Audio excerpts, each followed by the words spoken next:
kitchen, so many recipes to share, so many cooks in the kitchen with meals for you to prepare. We've got fruits and grains, veggies and beans, more healthy food than you've ever seen. So many cooks in the kitchen, plant-based meals to prepare. So many cooks in the kitchen with ideas we're happy to share. Hello and welcome to So Many Cooks in the Kitchen. This is our August show and the theme is So Many Packed Lunches. So Many Cooks in the Kitchen is a monthly show. We've been doing this for more than 2 years. We have cooks from around the world. We are all Food for Life instructors. Food for Life is a nutrition education program of the Physicians Committee. And normally I come to you from Durham, North Carolina, but I'm actually recording this segment because I'm so lucky to be with... Hi, Dylan. Hi, Susanna. Susanna Dickman. So Susanna is one of the original cooks in the kitchen. We've been cooking together, and I'm so excited because we know each other. I know. For 2 years, we've been on camera together. Well, not together, but we finally get to meet. Yeah. It's so cool. And I feel I know you reasonably well. Exactly. And vice versa? Yep. Yeah. And so we're at this wonderful plant-based immersion. Let's show them the t-shirt. So you want to show the front? I'll show the back. So we're at this wonderful plant-based immersion in the mountains of North Carolina. We have a wonderful group here. Are you guys having fun? They are awesome people. We have awesome folks here, and they're all interested in learning a little bit about plant-based eating, and we even have another apron. So you have yours with your name on it, right? I do. So here's our apron. So we're doing this wonderful plant-based immersion. We've been cooking and cooking, and you made the most awesome tofu a few minutes ago. Thank you. That lunch was just absolutely delicious. I'm stuffed from lunch. Me too. But I'm always willing to make some more. We've been making lots of great food. We're, after this, going on a hike in the Blue Ridge Mountains. We have a guest speaker tonight. We have a guest speaker, I think, tomorrow. We're seeing movies every night. We're talking nutrition, food. So if you like the idea of a plant-based immersion, join us at the next one, which is in September, in middle of September. It's in middle of September in Oak Island on the beach. And we'll flash up the URL so you can get more information. So today, it's So Many Packed Lunches. The kids in the kitchen are on in a couple weeks. They're doing a similar show about going to school. Many of us go off to work, or if we're retired, we're going, on a journey someplace. Denise Dysert is here. She's another Food for Life instructor, and she just did a really nice talk on heart health. And so she's leaving us tonight, and so we're going to make something for you, Denise, to take home to Durham. Denise is awesome, and I really enjoyed your talk. So if you want to make, a packed lunch, a good thing to do is to use it for leftovers. Right. And yesterday, when everybody came to the immersion, we made this huge batch of bean dip. And here it is, actually. It was amazing, all the things that are in this bean dip. And they'll never be able to guess what's in it, No, right? you'll never guess, but it was just so good. 2 kinds of beans. 2 kinds of beans. There was black beans and the large white kidney beans. Yes. There was some sun-gold kiwi, which is something you wouldn't typically think about putting in a bean dip, but I think it just added such a depth of flavor. Well, you beat me to the punch. I was going to say, that's okay. There's garlic and onion and things that you might expect, cumin, all that kind of stuff, but then I tasted it. That's how I cook. Yes. And it needed to be brightened, and I said, well, we had this wonderful sun-gold kiwi. I hope all of you guys got to try some sun-gold kiwi. It's so good.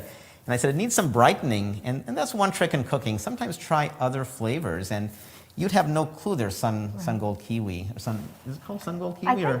I think yellow kiwi? Yeah, something like that. Okay. Yeah. And so you would never know what's in here. But anyhow, we have lots of dip left over, and I was thinking of Denise leaving us, and I was thinking, what can we give her tonight? You're going to miss another big meal tonight. And so this would be a good leftover that could wrap.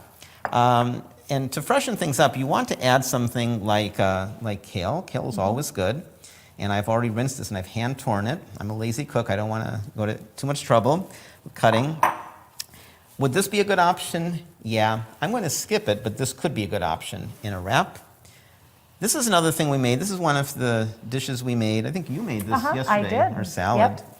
We should tell them some of the meals we've been making. Oh gosh, they've been so good. But this is a tomato salad. Would this go well in Denise's wrap?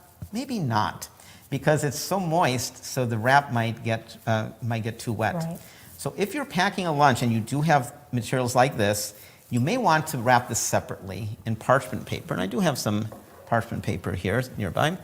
And then let the person assemble it on their own, but don't put wet ingredients in a wrap. That can make things too wet. But I also chopped some celery. Celery would go really well with this. So leftovers are great, but I encourage you to try to reinvent them a bit to freshen them and give them a new pizzazz. And then what are you going to put it in? I have several choices here. One of our folks at the immersion is gluten-free, and so we have some corn tortillas. And this would be a good choice. Denise isn't gluten-free, and I won't use this because it's also small, so this would be harder to pack. So if we had large corn tortillas, this would work. A good choice could be a whole wheat tortilla like this, or one of my favorite tortillas is a spinach tortilla. And that's actually what I'm going to use. And so what I did is I took some spinach tortillas, and if I were home, I'd put this on the gas range just for a minute on each side and get it warm. But what I did is I put it on a pan. We don't have gas here, and I heated it up to soften it a little bit. And then what I'm going to do with my clean hands is I'm going to take a tortilla, and it's really quite easy. I'm going to lay it out, and I'm going to take the stuffing I'd like.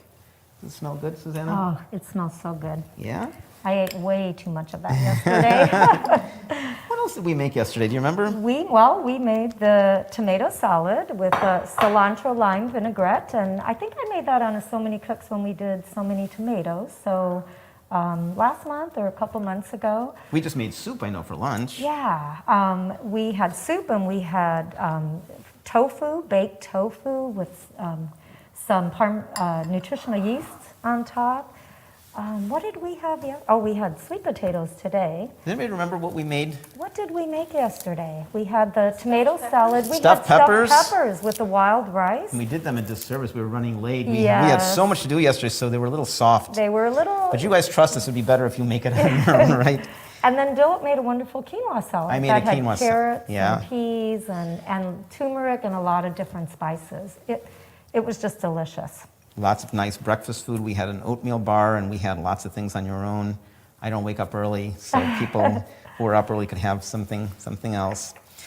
We had like cereals and different Yes. breads. And then you made homemade yogurt. That's So right. I made vegan yogurt. That was very good. And I made full oranges. Right. We blended full oranges. And we've had tons of fruit. Tons of the fruit. kiwi, Peaches, the all peaches, organic. all organic. Strawberries, blueberries, mango. Tonight I think I'm making ice cream, vegan ice cream. Oh, I can't wait. So there we go. What my goal is with the tortilla is to wrap it, but leave a significant amount here for folding. Now, my concerns are different than if I were making a plate, because when I make a plate, I want it to be pretty. Denise isn't going to be able to see it if I add some red. If this were a plate, I'd want some red, right? But she's not going to see it. And I don't want to add the tomato to moisten it. So I'm simply going to consider this done. And the way I make my tortillas, this is really a very easy show. I hope this isn't too easy. I'm going to wrap this up, and I'm going to fold this side in and this side in. And that's the trick. And when you do this, when Denise, if she doesn't want to stop and she wants to eat while she's driving, as you eat the tortilla, your ingredients get pushed into here, and they won't fall out, so she can eat safely while she's driving. And that's it. That's the tortilla wrap. And that's my humble contribution this time. I'm sorry if it was too simple, but that's it. Oh, that's and you have awesome, something Dylan. a little bit more complicated, a little more interesting. Well, I mean, does it look interesting, I think Denise? that looks, yeah. Okay. Good. That's awesome. Oh, and one last thing is for Denise, we're going to wrap it so that she can take it. So I have some parchment paper, and all I'm going to do is I'm going to put in parchment paper. Parchment paper is great. It's recyclable and renewable. So I'm just going to kind of tuck it there and wrap it a few times. And I'm going to hand it to my delightful friend, Denise. For you, my friend. That looks great, Dilla. Thank you. Well, everyone, when you're driving a distance, needs something sweet to give you that energy boost, that you need. And so I am going to make no-bake brownie bites they're easy because you don't bake them. So I use dates, and we know dates are good for us. They don't raise blood sugar. When I need something sweet, I'll grab a date and just, it satisfies that sweet tooth. So we're going to put in our dates. We're going to use raisins, and you can use gold raisins, any kind of raisins. We're using oats, so this is going to be heart healthy because we know Are you oats. using rolled oats? I use rolled oats, Okay. yes. Are they the gluten-free rolled oats? They are the gluten-free so that our participant can enjoy them when we're done.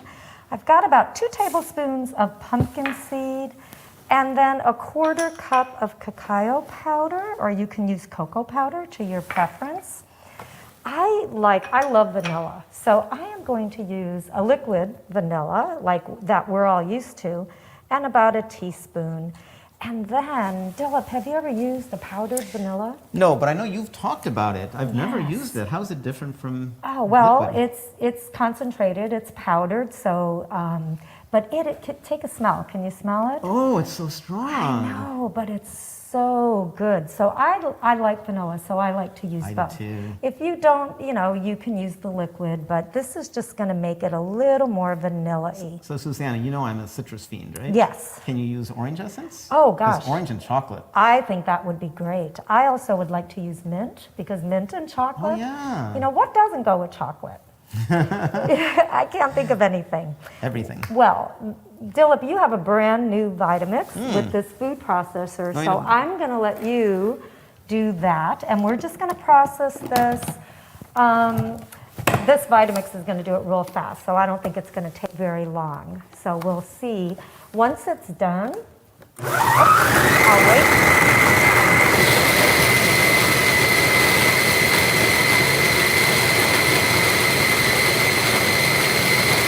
Is that good? I might need to eat. Oh, no, we've got to do it again. We've got to keep going until it gets a little Did you want bit some wetter. liquid, or is that I'm good? going to add a little more vanilla. Okay. So if we can take that off, it'll go through there. You don't need any see a soy hole. milk or anything? Nope. Okay. Go A lot of ahead. vanilla, but that's good. Go ahead. It's going to get clumpier, Okay. so it'll work.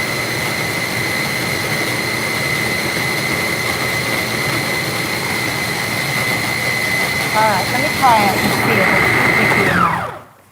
Oh, Yeah, that's you looking can- pretty good. Can you see how it's starting to stick together? It really comes together. So we're going to take the lid off, and then we're going to roll them into little bite-sized balls, or you can make them bigger, depending on how much of a treat you want. All right, so let me take out a little. You see Watch how the it's blade. coming together? I will Should I be pull it very out? careful, sure. Let me grab. Oh, this is really sticking together. Isn't it? It's just You know, so good. But could this one's a little big. Could I share something? Yes, you may. So in one of our Food for Life classes, we make, maybe it's the same recipe, and I didn't have this food processor until recently, and I tried to do it in the blender and it didn't come out at all.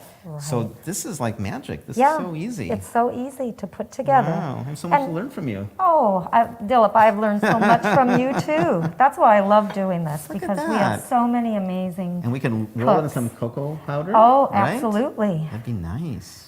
All right, I made this one a little big, but we'll give that one to Denise because she's going to have a long ride and she needs to. You make me nervous with the blade. I'm going to pull the blade out. I've been mindful of it. I know you have, but All right. it's me who's nervous, not you. These are, school's going to be starting soon, so this is a great treat for Make sure your hands your are clean. children. Yes. But there you go. Wow. They're so good. Should we try one on camera? Sure. I'm so stuffed from lunch, though. Oh, We didn't have I'm dessert just for gonna lunch. take a Sorry, little guys, bite. but I'm just I gonna was take too a full little for one. dessert, so Oh, I got to take that. let me take a bite too. Oh, yum. Is it good? It's, yes. It hits the spot after that delicious lunch just to have a little sweetness. It And does. is It it- doesn't hit the spot. It hits the spots. Ah, We're like leopards. It hits all the spots. awesome.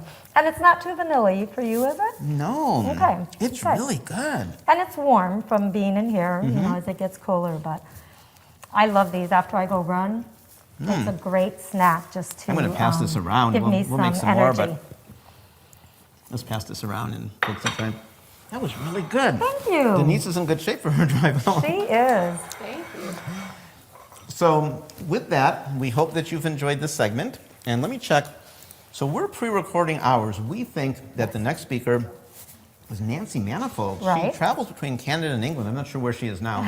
She might be in England. So Nancy Manifold, do you know what she's making? I think she's making an orzo salad, so I can't wait to see that. Should be good. Yeah. Hope you'll enjoy. We'll be back for Q&A. We'll probably Yes. look different because Yes. we'll be back in Indiana. We'll have our aprons though, as always. Yeah. So Yes.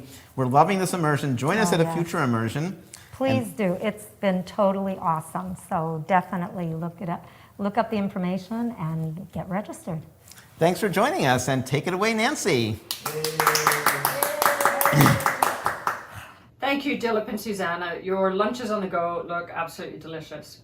I'm Nancy Manifold, and I'm going to show you how to make my orzo salad with creamy tofu dressing. So this is a meal I used to make for my daughter in high school, and it was very popular. And in fact, towards the end of the year, I ended up making it for her and for several of her friends because it was just a quick, easy, delicious lunch. And I'm currently on holiday in Canada, and it's a perfect lunch meal for holiday as well, because you make up a big batch, put it in the fridge, and people can eat it as they want it. And you can also adapt it the way you like. So I'll start with the orzo. I have already cooked the orzo. Orzo is it's a very small pasta grain, just like that. And I have cooked this, and once it's cooked, it's important to rinse it in cold water. And what the cold water does is it cools it off. So I'm just putting it in here. So I'm not in my usual kitchen, so I'm having to adapt a little bit. But I'm putting the orzo in here. And yes, if you rinse it in cold water, it cools it off so it doesn't continue cooking, and it also rinses off the starch so it doesn't turn into one big clump. And one of the good things about pasta is it has a surprisingly low glycemic index, meaning that the glucose from pasta, when it breaks down in the gut, it's absorbed slowly and steadily, which is very good. So what I am putting into this, I'll show you how I make the creamy tofu dressing in a minute, but what I'm putting into this is basically what I had in the fridge. And that's the other good thing about this salad. You can put whatever you have in the fridge. And it's like a salad party. The more the merrier. The more that you invite in, it makes it even better. So what I have here is some red pepper, some edamame beans, which I had in the freezer, some corn, just canned corn, some celery, carrot, and cucumber. So I have chopped that all up. Let me just get this. I hope I have a big enough bowl here.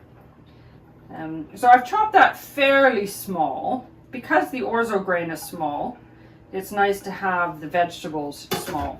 But you can add whatever you like. You can put in chopped red onion, you can add chopped grapes.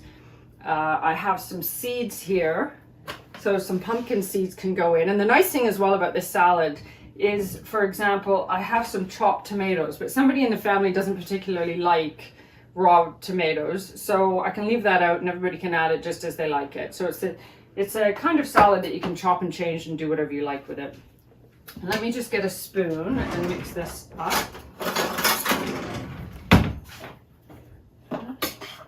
So you mix those together. Yeah. And you can see what a nice colorful salad it is. And with the edamame and the pasta, it's already high in protein. It's very high in fiber because it has all of the vegetables in it. So it's a very filling lunch as well. There we go. So I've mixed that up, and I will put that there just for a second. And what I'm going to do is, I will put the tomatoes over there, so whoever wants to add their own. So what I will show you now is how I make the creamy tofu dressing. So what I have here is silken tofu. It's also called soft tofu. So I've taken it out of this. Let me just unwrap it. So it's also called soft tofu. And this is a 300 gram packet. And I put this in the NutriBullet. I've drained it a little bit. Some of the water continues to come out of it. So tofu itself is a fantastic source of fiber and iron. It is also a very good source of calcium. And calcium is important for bone health and various other metabolic processes. Now, as regards calcium with tofu, if you can, find tofu that has calcium in the ingredients, because that means it's calcium set, in which case it's a very good source of calcium in the diet. Tofu of any kind is very healthy, and most tofu is calcium set, but just check in the ingredients. And to this packet of tofu, I am adding 3/4 of a teaspoon of onion granules, 3/4 of a teaspoon of garlic granules, that might be the other way around, I can't remember, 1/2 teaspoon of salt, and 1/4 teaspoon of sugar. So I'm putting that in there carefully so it all makes it in.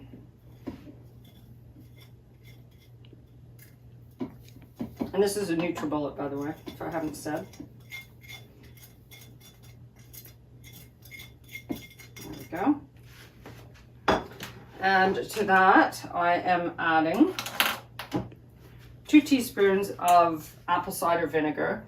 If you want to add more, I would suggest starting with 2 and tasting it. And if you want to add more after, that's fine. And 1 teaspoon of Dijon mustard.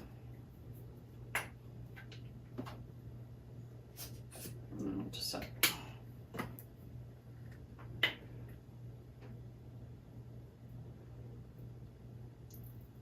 Okay, there we go. 1 teaspoon.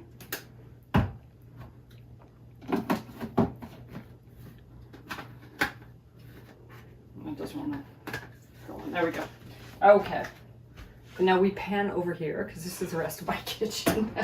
As I say, I'm really having to make do here. So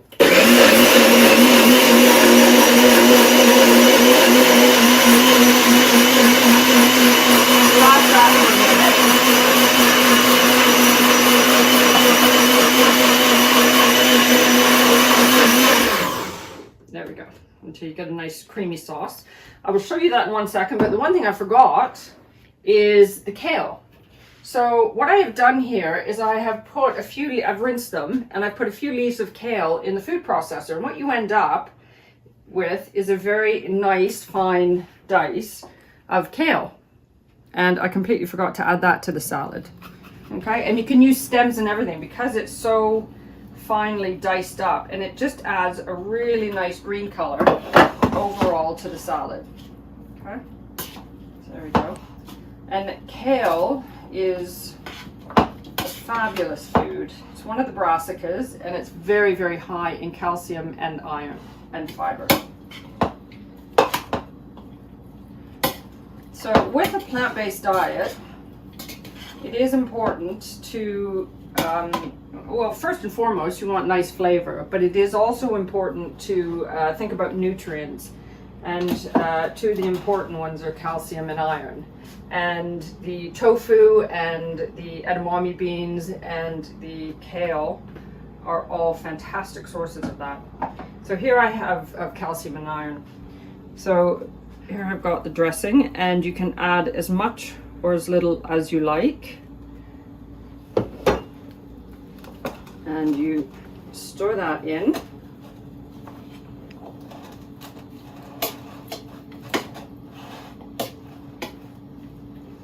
And the other good thing about this recipe is, yes, I did boil the orzo pasta at the beginning, but otherwise there's no cooking and no heat involved, which is really what you want when it's a beautiful sunny day out and it's hot. So there we go. Okay.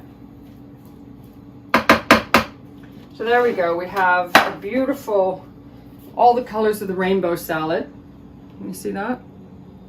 And whoever wants it can add their own chopped tomatoes. They can add their own pumpkin seeds. You can add whatever you like. You can top it with whatever you like. You can top it with raisins or dried cranberries. Those are always nice additions. So that is my orzo salad. Great for packed lunches and great just for a summer snack to keep everybody happy. So thank you very much for listening, and I am now going to hand you over to Angelita Hughes, who is going to show you how to make her delicious Mexican protein bowl. Thank you very much. Bye-bye. Thank you, Nancy, for that amazing salad. It looks delicious. Can't wait to try that one. Orzo is one of my favorite pastas, so I really appreciate that. I'll definitely be putting that in some of my lunches. Hi, good afternoon. Thank you for joining us this Saturday. We really appreciate your time. My name is Angelita Alvarez Hughes. I'm in Greenville, South Carolina. The name of my company is Earth, Seeds, and Water, and I am privileged to be a Food for Life instructor and to be part of this So Many Cooks in the Kitchen. So today I'm going to be making a Mexican protein bowl, and the recipe is in the show notes. So please feel free to switch out any ingredient, add ingredients. There's no wrong or right way to make this bowl. So what I did was, and this is also a perfect way to use up any leftover rice. So what I have in this pan right here is just some steamed white rice, and I added some thawed corn. I put so it's 1 cup of rice and half a cup of corn. And I added like 1 teaspoon of smoked cumin. So what I did, toasted cumin. So what I did was I took the raw cumin seed and I toasted it in a nonstick skillet. And then I let it cool down, then I put it in my spice grinder, and that gives it an even more intense flavor. So I put the rice in the pan. I added the corn to it because I did not have any fire roasted corn. I believe you can buy some frozen at Trader Joe's. And I added some cilantro to this, and the orange juice I added directly into this pan. So I'm just going to package it up like I'm getting ready to send it off to work with my husband. So I'm putting the rice and the corn in here at the bottom. That's going to be the base. And you don't have to add the corn to it if you don't want to. If you get the fire roasted corn, you can add it later. But this gives us a nice little bed on where we can lay the rest of our ingredients. So just kind of put it in there, kind of straighten it out just a little bit. And so now what we're going to do, we're going to add our drained chickpeas and just make it in there nice, as straight as you can, just for presentation purposes. Then we're going to add our black beans. And you don't have to use black beans. You can use pinto beans, you can use lima beans, you can use edamame. Whatever it is that you like or your kids like, you can get the children to help you with this. I think they'll enjoy doing that as well. I've got some shredded cabbage. So all I did was I just went and bought that fancy shredded slaw mix. That's all I have in here, just to make it a little bit faster. But if you have a cabbage at home and some carrots, go ahead and just use that up. But sometimes when we're in a hurry in the mornings or trying to get the lunch packed, or in the evenings when we come home, we're tired from work and we don't have anything prepared, this is something that's really quick, comes together in less than 10 minutes. So then once we add that in there, now we're going to add our avocado.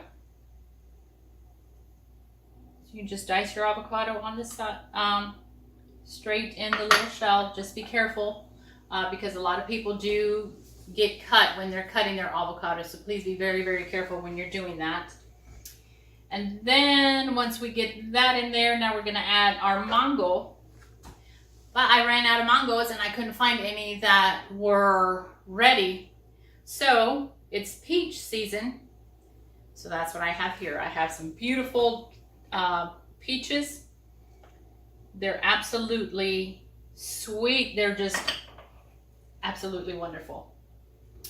So we have that in here, and since I use the cilantro when I kind of cooked the rice, seasoned the rice and the corn together, so it was in there, so it's already in here. And now we have our salsa, and the recipe for the salsa is on the sheet as well. Again, like I said, I did not find mangoes in my local market, so I used the fresh peach. So I just substituted the 1 cup of diced mangoes in the salsa for 1 cup of diced peaches, and I removed the skin of that as well. And so here is the salsa that goes over it. You just drizzle it on top when you're ready to eat, you know, or you can add it to it if you want. And again, this recipe you can mix and match however you want. Ran out of pumpkin seeds, so it gave me a chance to use some pistachios. You're just going to drizzle those on top. And we're ready to go. And then I have these beautiful little edible flowers. Now I'm just putting those on the top. They, what I did to extend the life of these is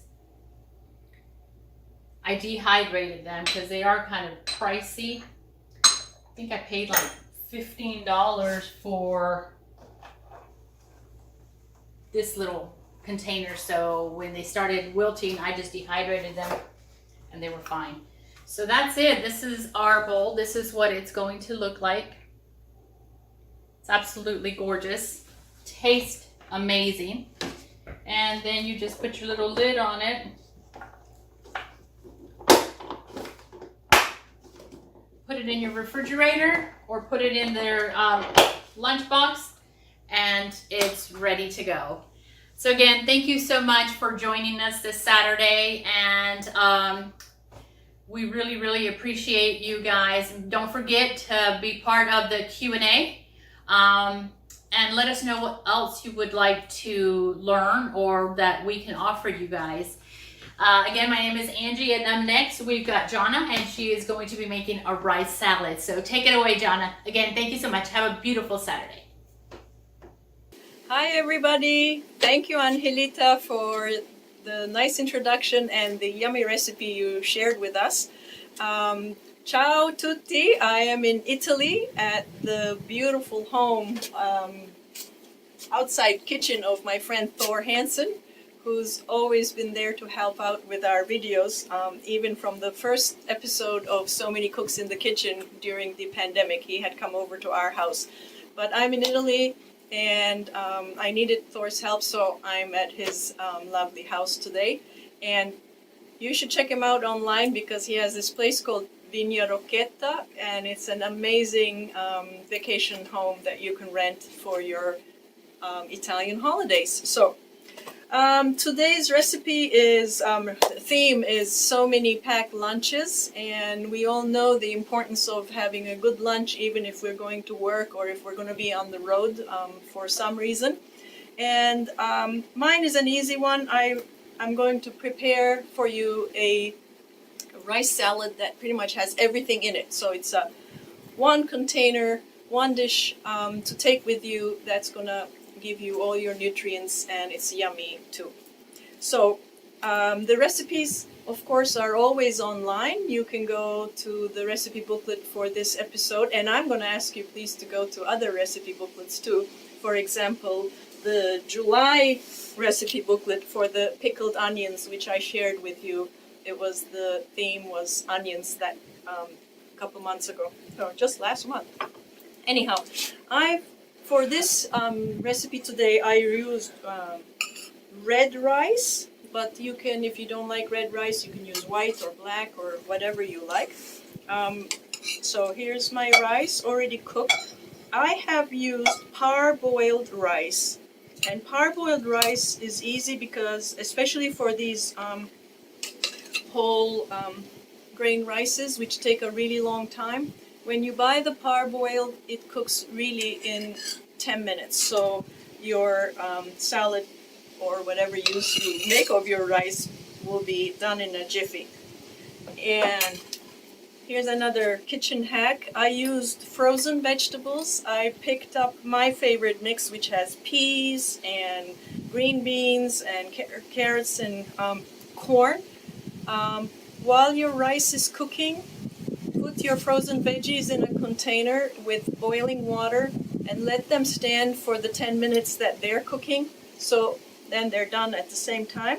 The trick is to let both of them cool. You don't want to mix your rice salad while it's still hot. So mine have cooled, and here's my veggies. I have 2 cups of veggies, and I cooked 2 cups of rice, which becomes a lot more. But so here they go, all of them. Look at all the beautiful colors. There we are. I'll put it here. So my beautiful, beautiful colors are going to mix now. They're here. The next thing I put here, well, it doesn't have a really magic sequence, but here are the almonds. I'm putting the almonds in. And we have a tahini dressing, which uses lemon juice. Therefore, I hate to lose any of the lemon. I buy the edible skin ones. So I've got the zest of an entire lemon, which adds really wonderful flavor. I put that here too, and mix them a bit. And I put some grapes. If you don't like fruit with your rice salad, you can also skip it, but I did say that this is a one dish meal, so if you want to have your fruit on the go, you can also put the grapes in the salad. I put it aside because I'm going to use it. And pitted olives, they're delicious. I put them all in here. So let's mix it. This has a lot of mixing to do. You're getting all your nutrients, your proteins, your carbohydrates, your and you get a lot of fiber from this too. We always say, where do you get your fiber, to our omnivore friends who often lack in fiber. So here it is, and there. Then the pickled onions, they're like a secret weapon. They're so delicious, and the pickling process gets rid of the bite that onions have. So I put enough for what I like. This has 1 onion in it, chopped nicely thinly, and the ingredients are in our July recipe booklet. So please go back and look at our July recipe booklet for the pickled onions. So I also mix that in. Look at this. How can you not like such a fun and festive and colorful dish? Okay. Now the pickling juices of this recipe is also really yummy, so I always take a little bit, not too much, because it's too vinegary, but still it gives a little oomph to the salad. And here we go. Just keep stirring. We're almost done, folks. This is an easy recipe. Now, you can put any green fresh herbs you like. This morning I picked some mint from our garden, and that's all I had. We are having a drought here, so not too many things are living, but mint are aggressive and they seem to do fine in everything. So I have some fresh mint. The easiest way for me is to just chop them with my kitchen scissors, and they add a little bit of flavor, and herbs are filled with antioxidants, so they're not only for looks and flavor, but they're also good for you.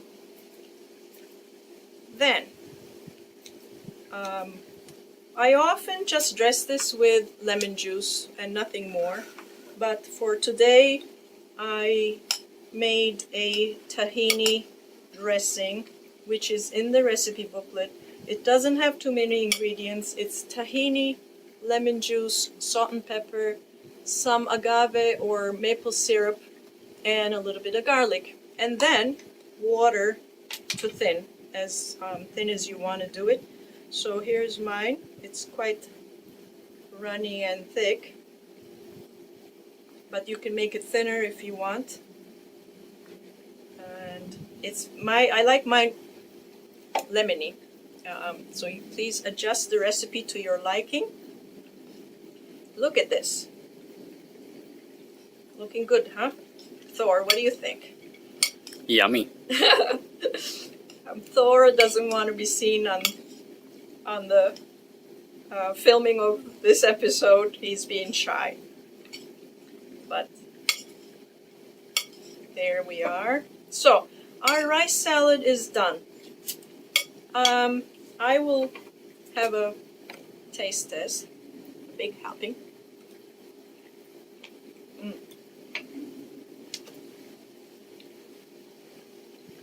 It's yummy.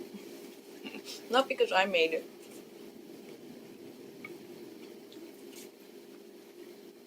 I have salt and pepper here.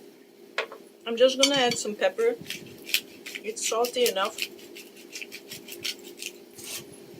from the dressing and from the pickled onions. So this rice salad is actually a summer favorite of mine, which I serve at gatherings for friends, and they love it. Here it is. But our theme is so many packed lunches. Therefore, I have my little container. I'm going to demonstrate how easy it is to have your packed lunch to go. There you are. I have a beautiful container. Now I lost the blue cover to it. Anyways, but I think I put it here.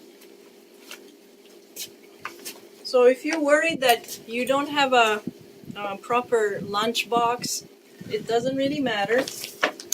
A brown paper bag will do. As long as you take your healthy lunch, you don't have to worry about what container you have. So you can use your brown paper bag and put everything in it, or you can have a cloth sack and put everything in it. Or if you're lucky like me, our pet shop gave us this for having bought too many bags of cat food. So I'm going to put my packed lunch, a napkin and utensils, and an extra fruit to take to work. And always reduce, reuse, recycle. Take your own water to work. Keep hydrated, but avoid your plastics. So I have everything here, and I zip it up, if it zips up. There we go. Lunch to go, all ready. And I want to thank Thor for filming. And before I say goodbye, I would like to say hello to Cody Stubbe in Omaha, Nebraska, who is going to be sharing her recipe after me. And goodbye, everybody. Ciao from Italy. I'll see you in Abu Dhabi next month. Bye. Hi, Jonan. Thanks for that rice salad recipe. That looks so good. Welcome, everybody. My name is Cody Stubbe, and I'm in Omaha, Nebraska. Welcome to my kitchen. Today, I'm going to make some really easy sushi rolls. And this is just out of vegetables, whatever you love. It's very versatile. And remember with our recipes, recipes are just a guide, so you can tweak them whatever to your liking. So let's get started. So basically, you're going to need a variety of different vegetables. So today I'm going to use sliced red peppers, I'm going to use red cabbage, and I'm going to use some carrots, I'm going to use some chopped kale. So just a wide variety, and look at all the different colors here. You're going to get a lot of different antioxidants, so pretty awesome. My daughters love this recipe, and what we usually do is I usually chop up a bunch of veggies just like this. And since we all have kind of different tastes that we like, I put them on like a lazy Susan, and then we can just kind of spin them around and grab whatever ingredients we want, and we make our own sushi rolls. And it's just such a fun family way to eat. And it's just, everybody makes their own unique type of sushi rolls. So it's really fun. I also like to add in sometimes seasoned mushrooms, and that's delicious. So what we had to do is I took about 2 cups of brown rice. And you don't have to use this sushi rice. You can use different kinds. So brown rice has more nutrients as far as like brown versus white rice. I've also done this with quinoa. So it's versatile with different grains as well.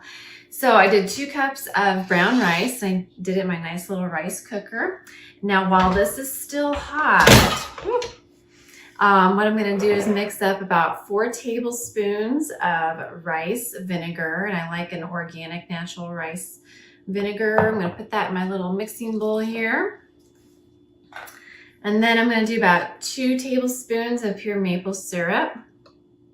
And you can omit that if you don't want it.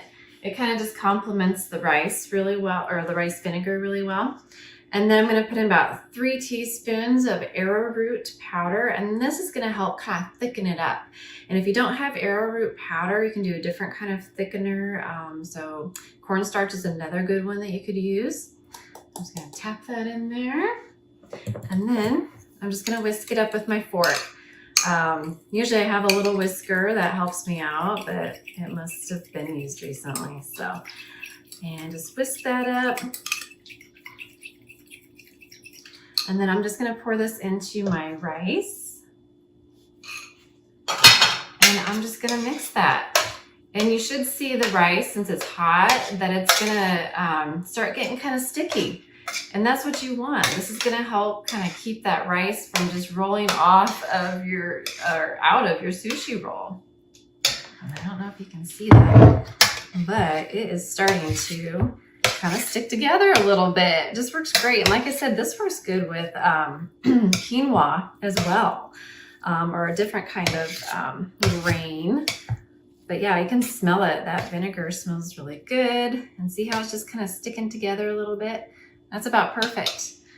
All right, so it's kind of awkward sitting that on there. What I'm gonna do next is you're gonna grab some nori papers. Nori, different kinds are available. There's untoasted or there's toasted. So the toasted is just going to have a little bit more of a, like a richer roasted flavor. And so that one's already open. It doesn't matter which one.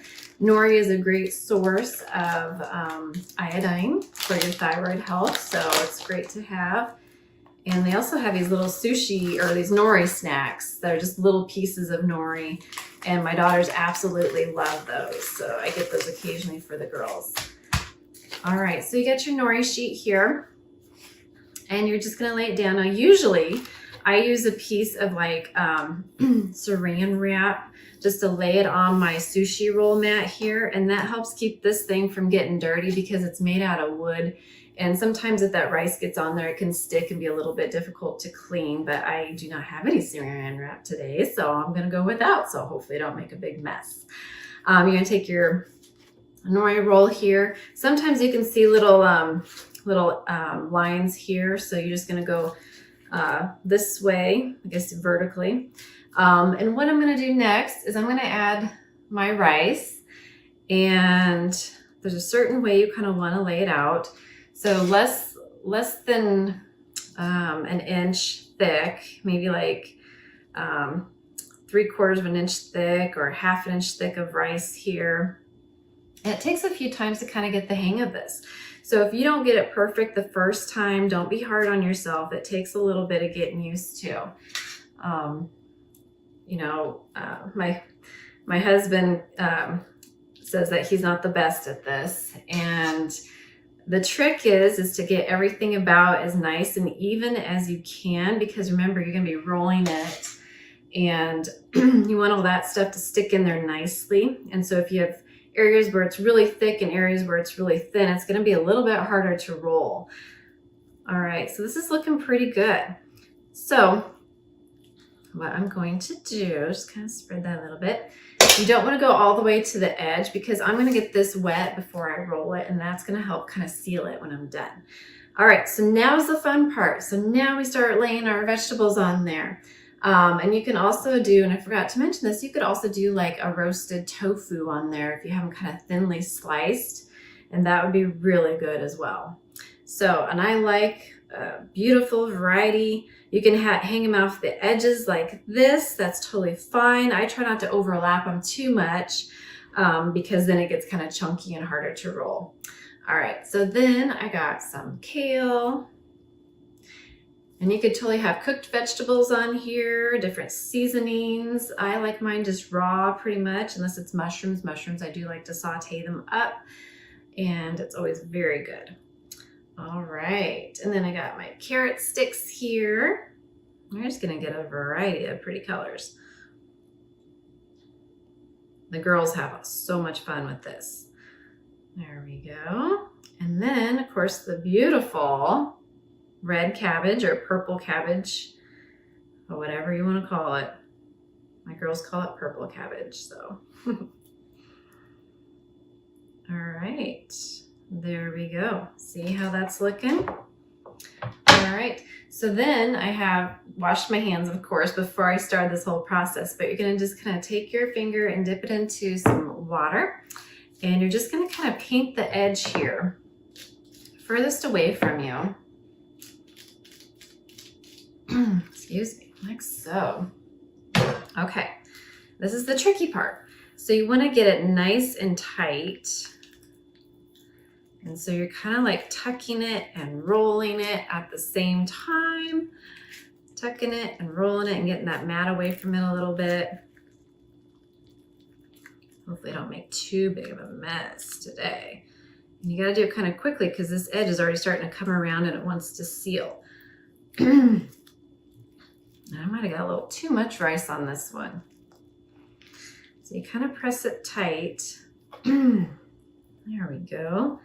Yeah, I had a little bit too much rice. As you can see, it kind of went over the edge there. So now I know the next time I'm not going to put quite as much rice. It's been a while since I've made these. But otherwise, look at that. It looks beautiful. Nice sushi roll. Okay. So now what you need to do, and see my rice is kind of sticking to this, so I'm gonna set that aside for now. Now, sometimes tricky to cut this, so what you need to do is take like a paper towel or a wet clean washcloth, and you're gonna get it moist, and you're gonna take a nice, very sharp knife, just be careful not to cut yourself, and you're gonna moisten the knife blade. And then you're going to do that for each cut. You're going to kind of clean and moisten the knife blade. And that's going to help cut through this really evenly. And then you can cut this into like 6 pieces. You can even just do 2 if you want. I'm going to get a little fancy here, and we'll just go ahead and cut it probably about 6 times or so. And I'm just going to moisten it again.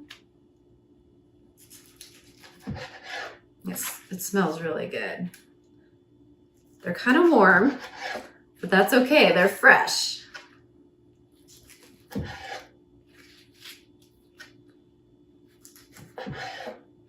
It's looking good.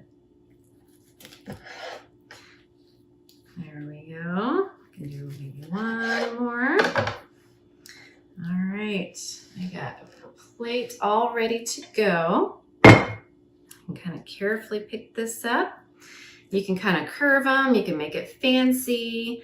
If you got any like vegan wasabi sauce, I like to put little dots on top, and that's pretty fun. It kind of looks like a snake or a caterpillar. The girls just thoroughly love this.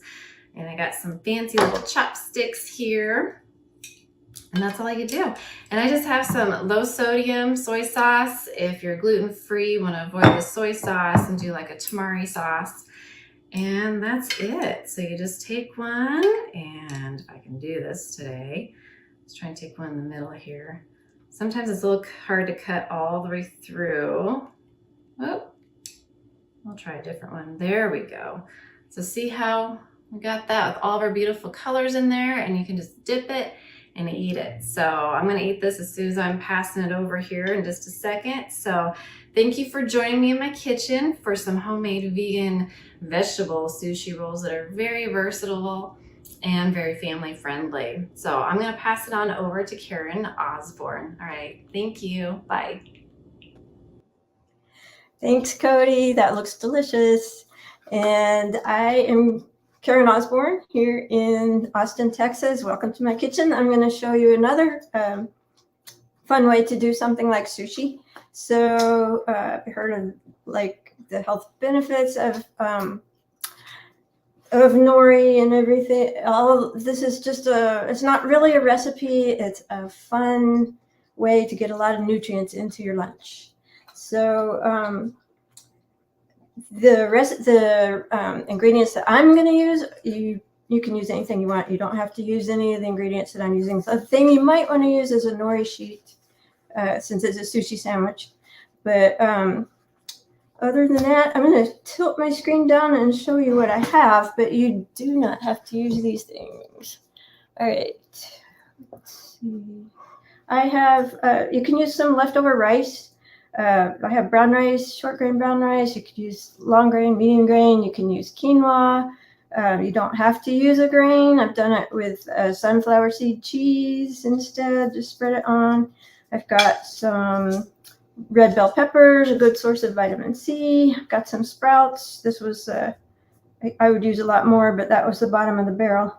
And then I have a little bit of avocado. The avocados are a healthy fat. It's a good source of B5 and B6, folate, potassium for your blood pressure, copper, and vitamin E. So it's healthy. It's got fiber.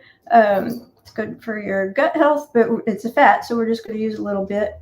And then I've got greens, magic greens with all the magnesium and the minerals, beta carotene.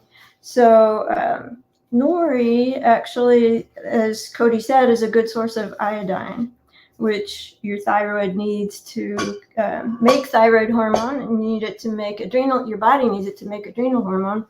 And one more thing, it also, your body needs iodine and tyrosine, which are both in seaweed, to convert the inactive form of thyroid hormone to the active form that your body can use.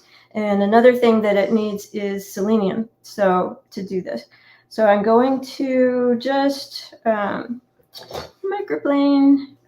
one Brazil nut. That has enough for your daily allowance of selenium. So you can make a Parmesan cheese substitute by just grating the Brazil nut and mixing in a little bit of nutritional yeast, but I'm just gonna skip that step and just pour it all on when we get there.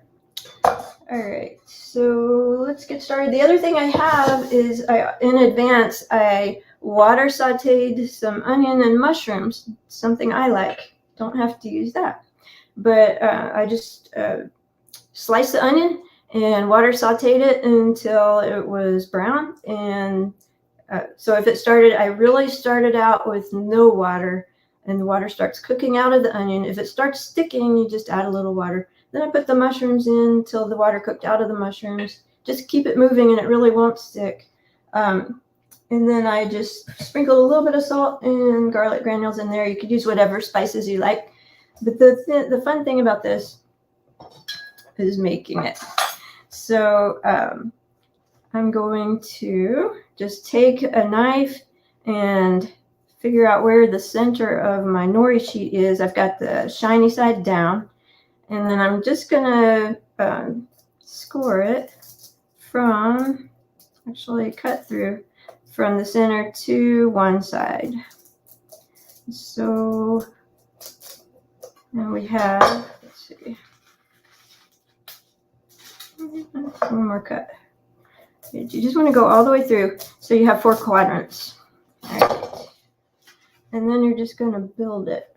So nori it's a seaweed. It's a seaweed sheet made from red algae. And it goes through a really neat process where they just farm it, and it comes mostly from Japan. You want the more black, the better. So the green all spread apart is like a cheaper nori, and it might be not as clean. It might be not hold together as well. But all right, so I'm gonna put this rice on here. But what they do with the nori or the seaweed is wash it with fresh water, and then they have some kind of machine that shreds it, and then they combine it with more fresh water. And here you can put as much rice as you want, or as little. Let's see. I'm gonna just wet my fingertips so it stops sticking to my hands, and just spread it out a little bit, just in this first quadrant. Okay, so after they combine it with fresh water, they run it through a machine. They put it in frames and run the frames through a machine. It's like a paper making machine, and it's like run through like the water drains, and then it runs through heat, so it dries into a sheet. And we have, like, this nori sheet has as much fiber as a cup of spinach. I'm just going to rinse my hands real quick. All right. And then in the second quadrant, I'm going to put the greens. You can put a lot of green. You don't have to cut them. I'm just going to chop them a little bit because that makes it easier to put more on there. All right.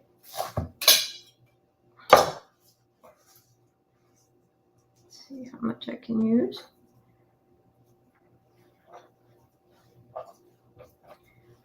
And then on top of the greens, I'm going to put my sprouts.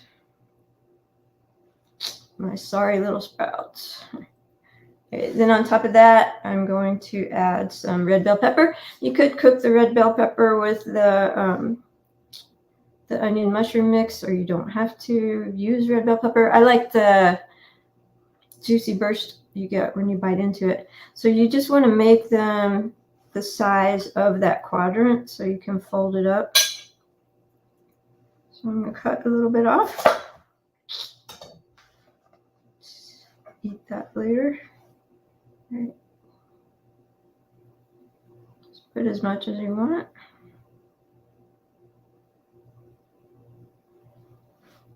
All right. And then on the lower right quadrant, just going to put a little bit of avocado. And just take a fork and mash it a little bit. You want the texture, but just mash it a little so it can stick when we fold this up. All right. And then in this last quadrant, I'm going to pile on the onions and mushrooms because I think it makes it taste really good.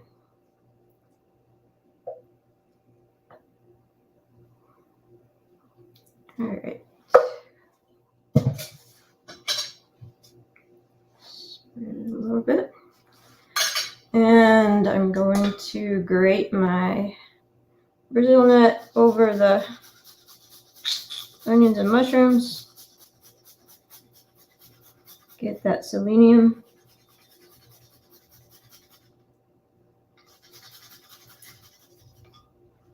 Right.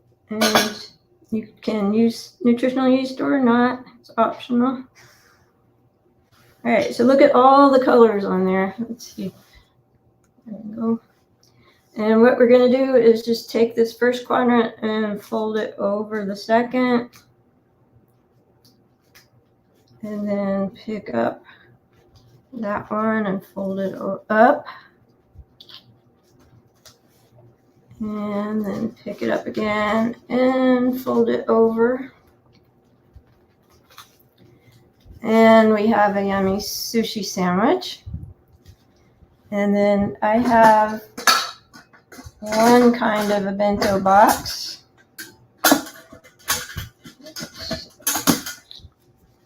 Down here. And I'm going to put my sandwich in the top.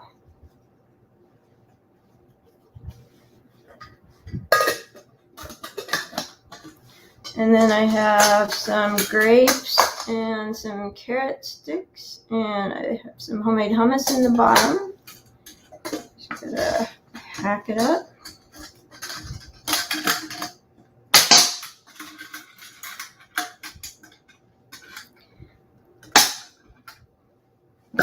And I am ready for to hit the road.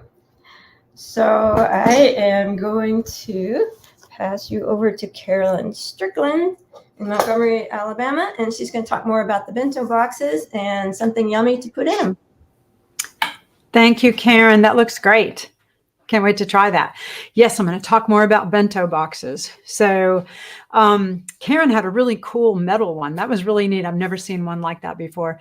I have a few different kinds of bento boxes, and I'm going to make something to put in one of them. One kind of bento box is this kind from Snaplock called a divided bento, and I found it at Target. So it was inexpensive. It's a little smaller than what Karen had. I think hers stacked up pretty tall. This one's small enough that it could probably fit in a lunch sack with maybe a block of ice in it. Pretty cool little bento box. I'll show you more about that in a second. And then another one that I have is this kind, which is from the company called Bento. And it's a bento box. It has an elastic strap that goes around it. You can pull it apart, and there's a layer that has your fork and spoon and knife built in. It's a cute little pink one. And then this layer comes off, and there's another layer that has little compartments, little sections in it. And you can take the section that has the fork, spoon, and knife and layer it over the bottom, and then layer that one on top and put the lid back on and make it taller so it fits lots of layers, and wrap the elastic around it again to hold all of it together. That would also probably fit neatly into a lunchbox or into a lunch sack with ice. So we'll do more about that one in a minute. Okay, so bento boxes are a really cool idea because they come from, if you've ever been to a Japanese restaurant and you go at lunchtime and they have the bento box lunch, you're going to get a big, usually pretty big square or rectangular box with all kinds of little sections, and it's divided up. And maybe in one section it will have rice, and another section might have some sauteed vegetables, some stir-fried vegetables, different things in each little section, maybe some little sushi rounds, that kind of thing. It's really cool for people who don't like it when their food touches. So, you know, how some people are really funny about, they don't like anything when their food touches each other. So bento boxes are great about that because nothing touches each other. So unless you want it to, and until you're ready for it to. So bento boxes are really cool for children's lunches. They should fit easily into a child's lunch bag. If you have one this size, it'll fit down into a lunch sack.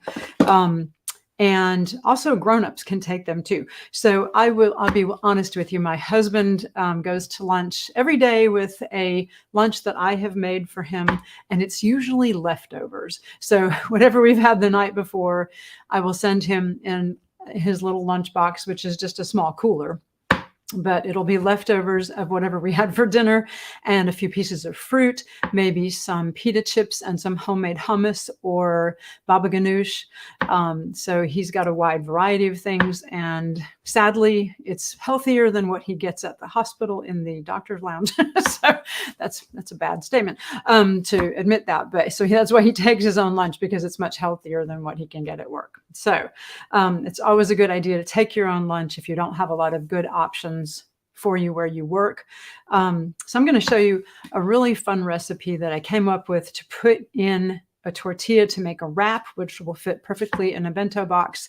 And it is a pesto hummus, which combines two of my favorite things, pesto and hummus. It's pesto hummus. So we're going to start with half a cup of fresh basil leaves, which right now it's summertime. Basil is in season and beautiful, delicious, bright green, so tasty.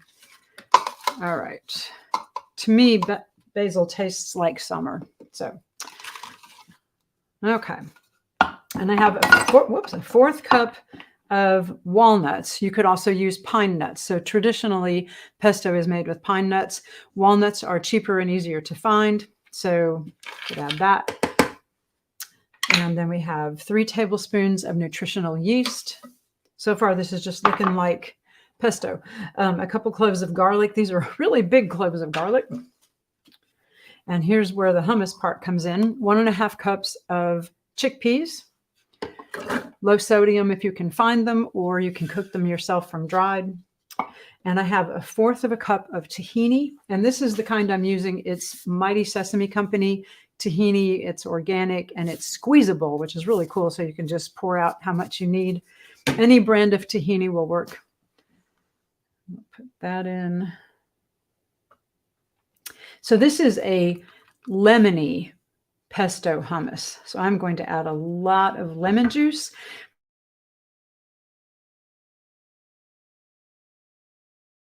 The basil leaves from turning brown too fast. So, all right, so that's all of that.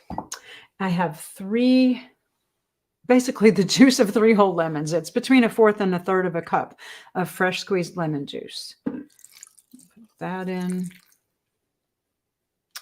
And a dash of sea salt. You can leave that out if you're on a low sodium diet. And I'm using iodized sea salt and smoked paprika. I love smoked paprika. If it's not dessert, if it's something savory, I usually put smoked paprika in it. So just a dash of smoked paprika. And that is it. Put the lid on and whirl that all up. Okay.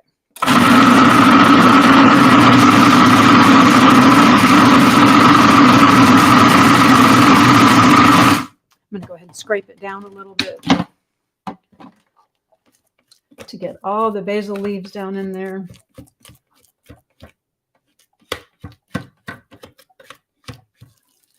Okay. And if you need to, you could add a tablespoon or 2 of water to it if it's just too thick.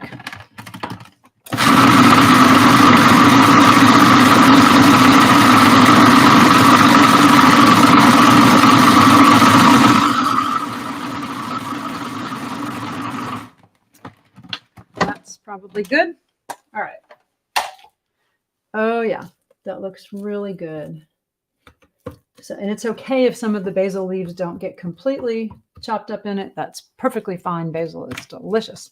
Okay, and we're going to see if this holds together, but I have a low-carb multi-grain tortilla that I'm going to make my wrap on. So hopefully it'll hold together. So sometimes tortillas can be stiff, and if you just nuke it for 10-15 seconds, it'll loosen it up a little bit. So I did that and wrapped it in a wet paper towel, so hopefully it'll hold together. And then I'm just going to spread a little bit of that on the tortilla. This is delicious hummus. I don't want to put too much because then it'll just squeeze out the ends over here. Okay. And then, you could add pretty much any vegetable you want to this. So I'm going to add maybe some shredded carrots. That might be good. And how about a little bit of lettuce? So I've got lettuce and maybe some sliced tomato. And I have microgreens because I just love microgreens. And these were grown by a friend of mine who owns Incredible Health Farms here in Alabama. So these are sunflower microgreens. So we'll throw some of those on. Maybe some broccoli microgreens. Okay, that looks really good. And now we're going to see if it holds together when I roll it up. All right, so I'm going to put it in the pink bento box down in the bottom. Let's see if it fits, and I can just cut it in half if it doesn't fit. All right, I'm going to roll that up. Oh, look at that. It worked. It rolled. Okay, and then we'll just slide that into the bottom of the bento box. I'm losing a couple pieces. And then in the top of the box, it's divided. So I'm going to add some other things for our lunch. Maybe, let me put this spoon and fork on top. And then maybe some fresh fruit, strawberries and blueberries on one side. And how about some trail mix on the other side? So we'll throw that in. And that's a good looking lunch. So we have a wrap and some fresh fruit and some trail mix. And then wrap that all up with the elastic. And this one is ready to go. So lunch. All right. And then another idea, just to do something different with the bento box, we'll use this other kind of bento box. And it comes apart and has sections too. And in the bottom, I already have some mixed baby greens and some shredded carrots. So in the top, we'll put, how about some tomato in one little section? And some chickpeas. That would be good. Throw in some chickpeas or any kind of bean you like. Maybe some shredded cabbage. Throw in a little bit of cabbage. And then how about some beets? That would be good. So I love these beets. You can buy them already cooked if you don't want to do it yourself. They're already cooked beets. They're already sliced up. There. And these are organic from Love Beets. If I can get some out, I'll just slide those in there. And then snap the top on and take it to lunch with maybe a small container of some balsamic vinegar. This is a curry balsamic vinegar.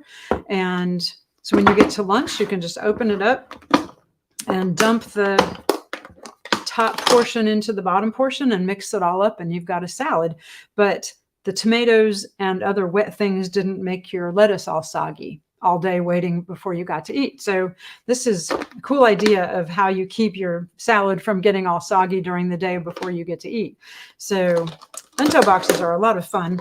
In fact, we're giving one away today. So I think it's the brand We Sprout, and we're giving that away today. And we're also giving away a subscription to Veg News Magazine. So if you have any questions, the way you get entered in the drawing for the subscription to the magazine or the bento box is you ask a question during our Q&A. So we've made a couple different kinds of bento boxes. You saw Karen's bento box lunch. We've had so many good lunch ideas today. So please ask some questions and you'll be entered in the drawing. And I'm going to turn it over to Dilip for Q&A right now. So take it away, Dilip. That looked great, Carolyn, and several of your family members had some good comments and questions for you. We'll get to that in a few moments, including your lovely mom. Mm-hmm. So let me bring in Susanna. Hello, Susanna. And Hello. let me bring in Cody. Hi, Cody. Hi. And let me bring in Karen. Hi, Karen. Hey there. So another good show, and we had lots of good comments. So questions that come in from this point on will be entered in our drawing. And Karen, you're going to keep track of the questions, right? Yep. They come in. Okay, good.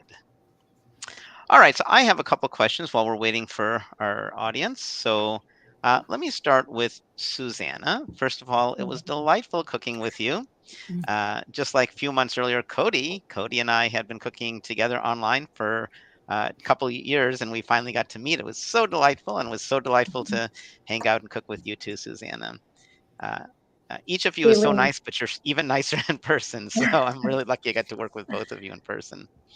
So some good questions are coming in. Hello, Miss May. And you have a delightful daughter. So let me ask the first question, then we'll ask some of these wonderful questions coming in. So, Susanna, you made I loved what you made, and I mentioned when we were together that I made something similar. Maybe it was the same recipe with a food processor and didn't come out. So you really needed, with a blender. Right. So with you, is there any risk of any melting? I guess not, because you didn't really put chocolate. You put cocoa powder. And can you talk for a moment about carob? What is carob, and why would some people want to use carob instead? Are there benefits or difference in taste? So would you mind talking a little bit about carob?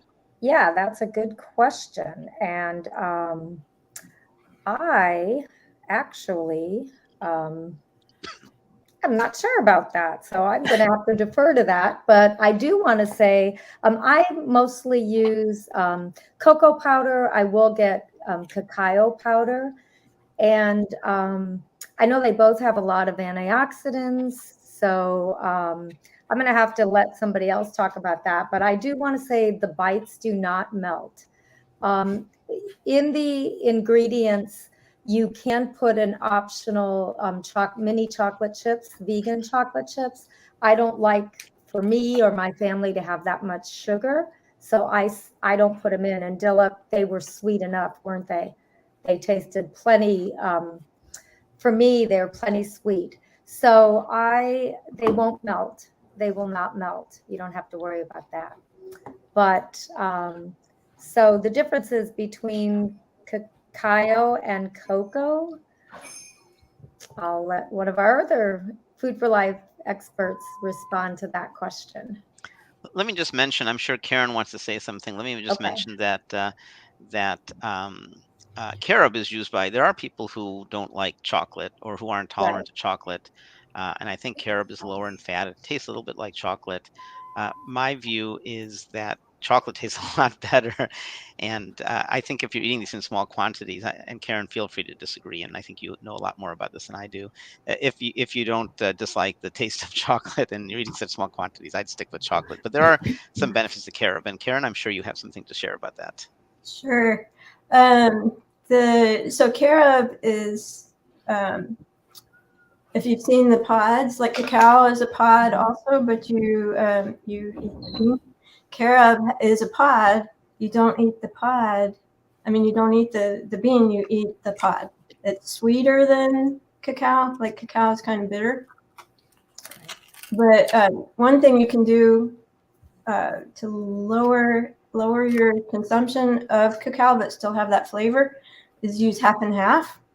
And actually, carob has calcium and cacao has magnesium, and the two are synergistic. They work together in your body to help your body use the other one. But also, if you get carob powder and it's roasted, I don't like the flavor as much as if you get raw carob powder. It's more sweet, tastes better. And then you can also, these like medicine flower extracts, they have a chocolate extract.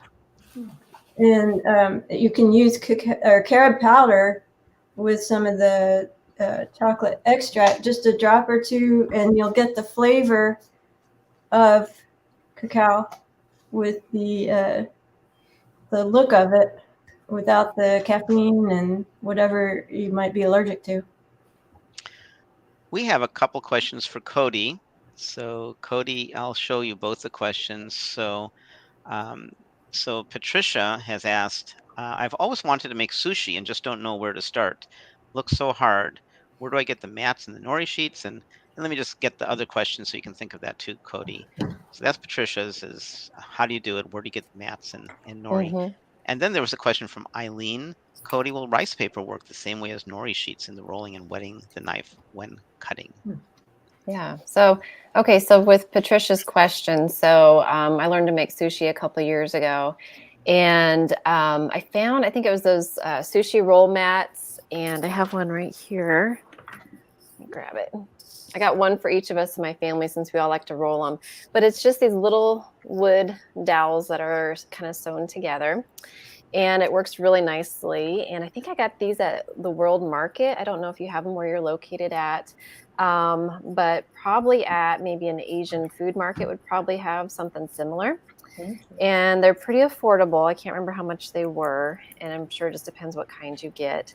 But these work really good. If you don't have them and want to try without, that's totally fine. You can do that as well. It might be just a little bit trickier to do it. I know my daughter rolled one earlier with just her hands, and she did a really good job. But I think that these are really going to benefit you when you're trying to roll nori. And then the sheets, there's the roasted, there's the unroasted kind.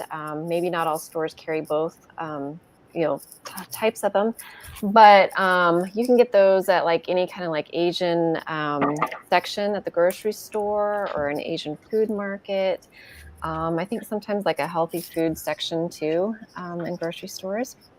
And they last for a long time. I just keep them in my pantry. And yeah, those are really awesome. And let's see, the next question was about the rice. Rice paper. Will rice paper work the same way? Okay, so rice paper is just it's totally different. It's not soft, it's hard. And it comes in the flat sheets as well, usually in a big circle. And you actually have to soak those. I think it's like if you put a plate with a little bit of water on them, and you have to do them individual sheets, and it has to sit there. I can't remember how many seconds. It's been a while since I made one. Those are typically used for spring rolls. And you could use the same kind of sushi filling for those, but it's just a little bit different process. And you'd have to like let that rice paper kind of sit and get soft, and then you remove it from the water, and then you lay it out And then you have to kind of quickly put in your filling and then roll it up kind of like a burrito or an egg roll, and just to secure the ends. And then you could take that then and dip it into your tamari sauce, your low sodium soy sauce, or like if you make a good like peanut butter sauce, something that you'd want to dip it in. But yeah, you could totally do that. Just a little bit different process. Carolyn's mom is asking, Miss May, can you roll sushi on waxed paper? Yeah, I think you could. I mean, just, I use a big cutting board, and then I put this on top. But yeah, you could totally try the wax paper and see how that works. Okay, let me, several people asked an interesting question, and that was, what is the best way to keep the unused portion of an avocado from turning brown?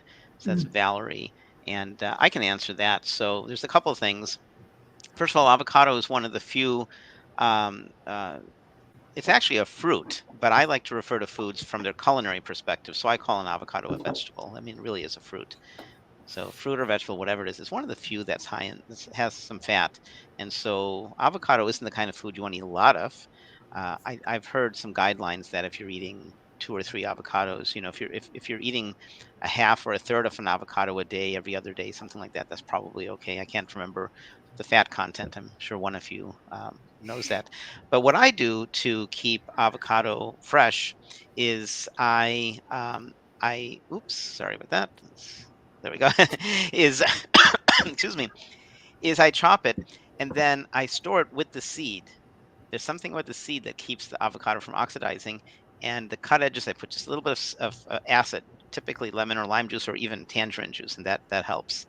And then what I do is, it tastes good even if it oxidizes. I eat it, but people like my daughter who are picky, who don't like that, you just cut a small slice off and give it to me to eat, or put it in the compost. Okay, let's see. There was a bunch more questions. And I know Karen was asking me the list of people who've asked questions so far. I think it was Eileen was one of the ones who asked a question. And and then Miss May, Judy May, asked a question. And then Valerie Davis asked a question. I think that's it so far. Oh, and Eileen, I think I mentioned Eileen also. Okay, so here's a question from Linda Pittman. Hello, Linda. How do you make a roux or gravy without oil? Who wants to take that question? Carolyn, I think you could answer that, Sure. right? I have several gravy recipes without oil. So if you're trying to make a roux, the reason that you use oil to make a roux is you're trying to brown the flour, basically, to bring out a richer flavor in the flour. You can do that without oil. Just use a dry pan, a low to medium heat, and just stir the flour, basically toasting the flour. And it's going to give it that same rich flavor that you get from browning it in oil or butter. So that's for a roux. For gravy, there's so many good gravy recipes out there that don't have any oil in them. I'm trying to remember. There's one that I make that has vegetable broth. Let me think. Liquid aminos, garlic. There's just so many really good ones. And we should probably do a whole show on that, Dulip, different gravies and sauces. I think that'd be a really good idea. Well, we did have a show, So Many Sauces, just a few months Oh, we ago. do. That's right. Did we have any Yeah. gravies in that? I can't remember. I don't think so. Yeah, we should do just a whole gravy show. Oh, and Bonnie's asking a question. Carolyn, can you purchase the small bottles of salad dressings? This one is from California Balsamic and was actually a gift from Chef AJ because I was on her show, but I'm not sure. I know this one's California Balsamic, and I'm pretty sure you could actually purchase it on their website. I think it's just californiabalsamic.com, and I think it's considered a sample size bottle, but you can order several sample size bottles. This one's the curry balsamic. They make lots and lots of different flavors. Yeah, this is delicious and comes in these small containers that you could use to just put in your lunchbox, and you have, a really good curry or whatever. There's so many different flavors. I would just go to californiabalsamic.com and look at the sample sized bottles because there'll be these little bitty ones. Patricia reminded me that she had asked a question, Karen, so please get Patricia's name down. But there's one more question from Patricia. General question. I like to food prep for the whole week. It's called batch cooking, and I know I don't do it, but I know a number of other people do. I think Cody, you're a big fan of that, and I think Carolyn, I think you might be too. I like to food prep for the whole week. Do you recommend keeping all the ingredients separately and assembling them when needed so ingredients don't get mushy? So who wants to take that question? Yes. Definitely. Susanna, do you want to take that question? Yeah, absolutely. We batch cook a lot too, and it's based on, we'll make a grain, we'll make a bean, and then whatever vegetables we have from our farm share, or when we don't have that, what looks good. But yes, we keep things separate, because otherwise things will get mushy and they just won't be able to have the same flavor that you want. So keep them separate. My husband will make wraps in the morning, and then he likes it actually to sit at room temperature and have the flavors kind of combined, and then he eats it for lunch. So yes, is the short answer to the question. Sandy Cohen. Hello, Sandy. I don't think we've seen you before. Hopefully you'll be a new regular with us. So Sandy Cohen asked the question, is there a collection of other recipes for bento boxes? I wanted to take a moment and talk about this a little bit. And that is culturally, if anybody here is of Indian background, you may know about the tiffin. So there's this amazing service called tiffin service. People in India, labor is cheap because there's so many people. And so when you go to work in India, many people don't pack lunch. There's a thing called a tiffin service, and it's just, if you get a chance, do a Google. It's like a miracle of how all this chaos ends up with at 1:10 p.m. or whatever time you want to have lunch.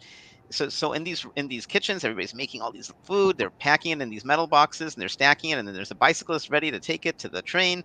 They jam onto the train. They go into the city, and then another bicyclist takes it and delivers it right to your door at work. They knock on your door, and at whatever time you said, you have this amazing thing that was just cooked a little while ago, and it's just done.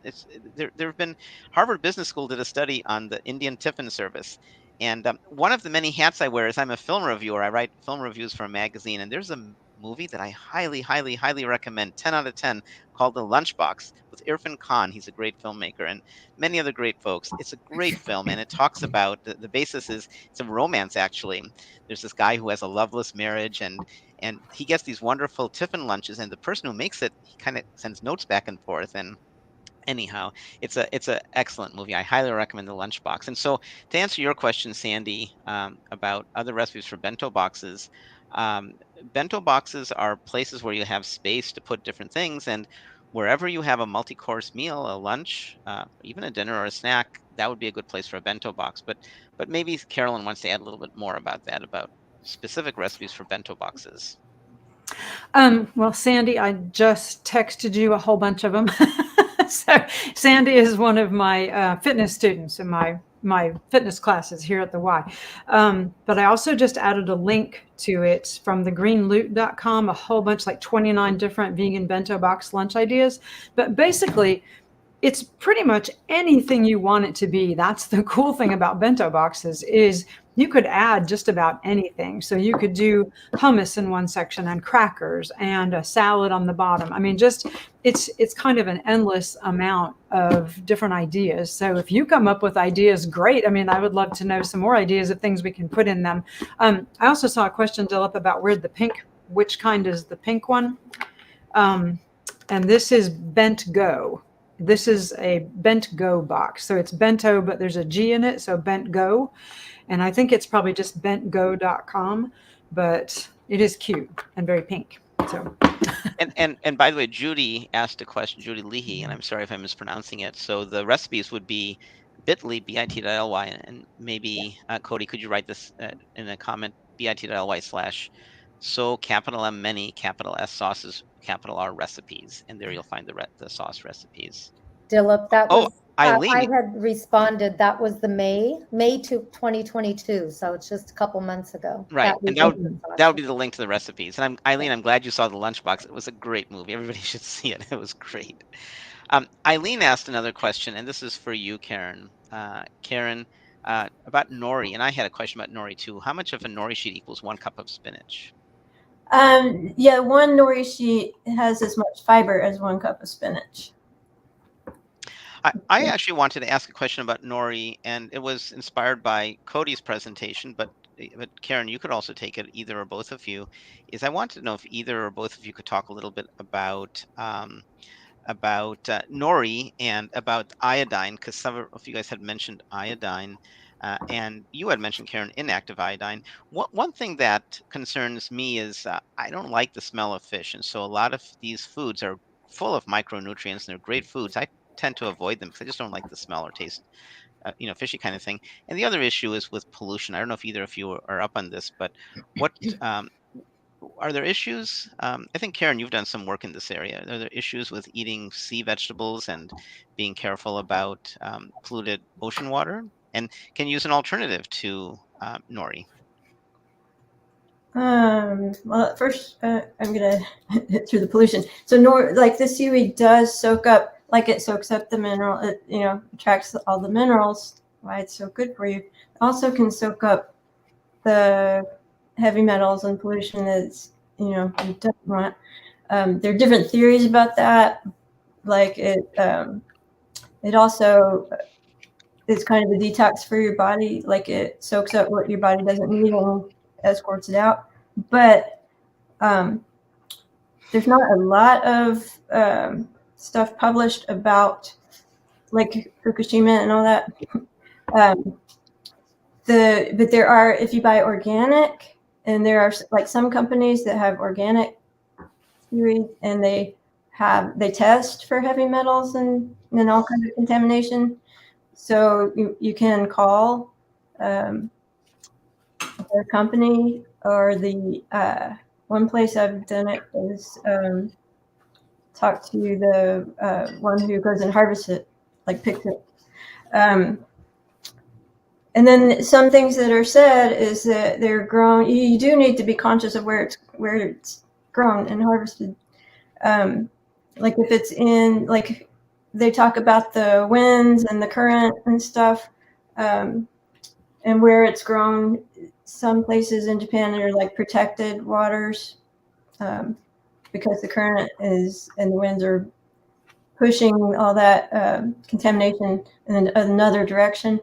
And then, like, if you get seaweed, I know you can't get nori from the main coast seaweed, but that's a pretty clean place.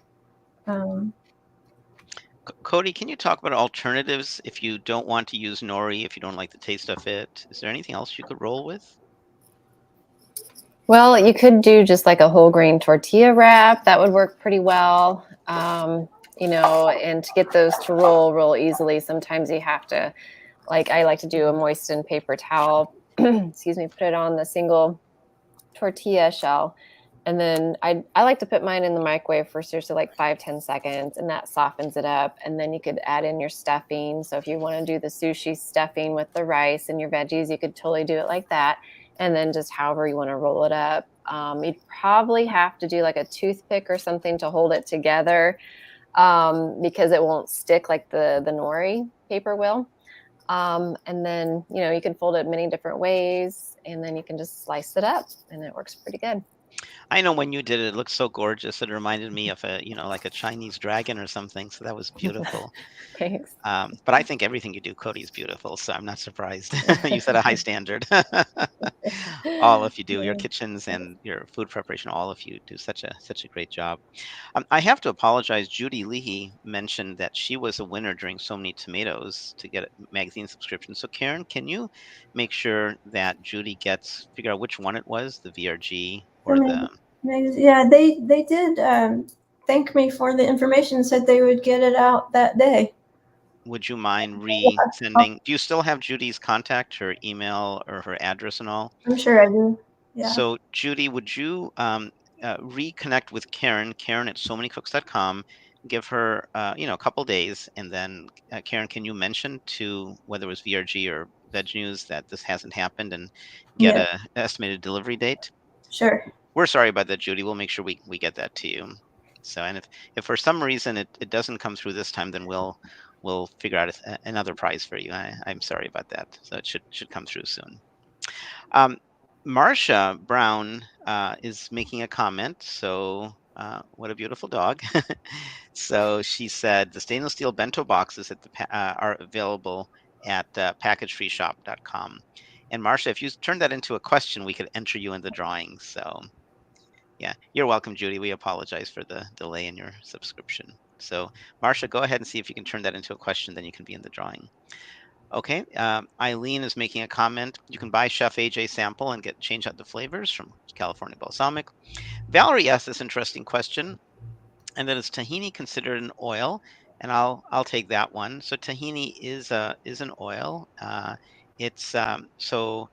Carolyn's disagreeing, so I'll let Carolyn add to that as well in a second. But I view it as an oil, and I view it as a high fat item. And so when I make hummus, I used to make hummus, and I used to use tahini. I buy tahini in these big jars, and they last for a long time. Now I don't buy tahini because it's so high in fat.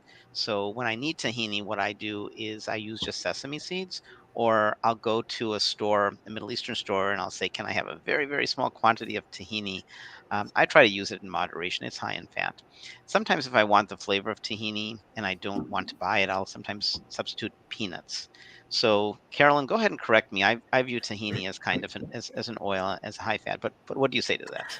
So I don't really think it's an oil because it's made totally of sesame seeds that are just ground up. It's a paste. It would kind of be like saying that peanut butter is an oil. Peanut butter isn't an oil. Peanut butter is just ground up peanuts. Now there's oil in sesame seeds. There's oil in peanuts. And when you grind and grind and grind, it's going to release it and liquefy it. But like this one, the only ingredient is organic roasted sesame seeds. That's it. There's no oil added to it.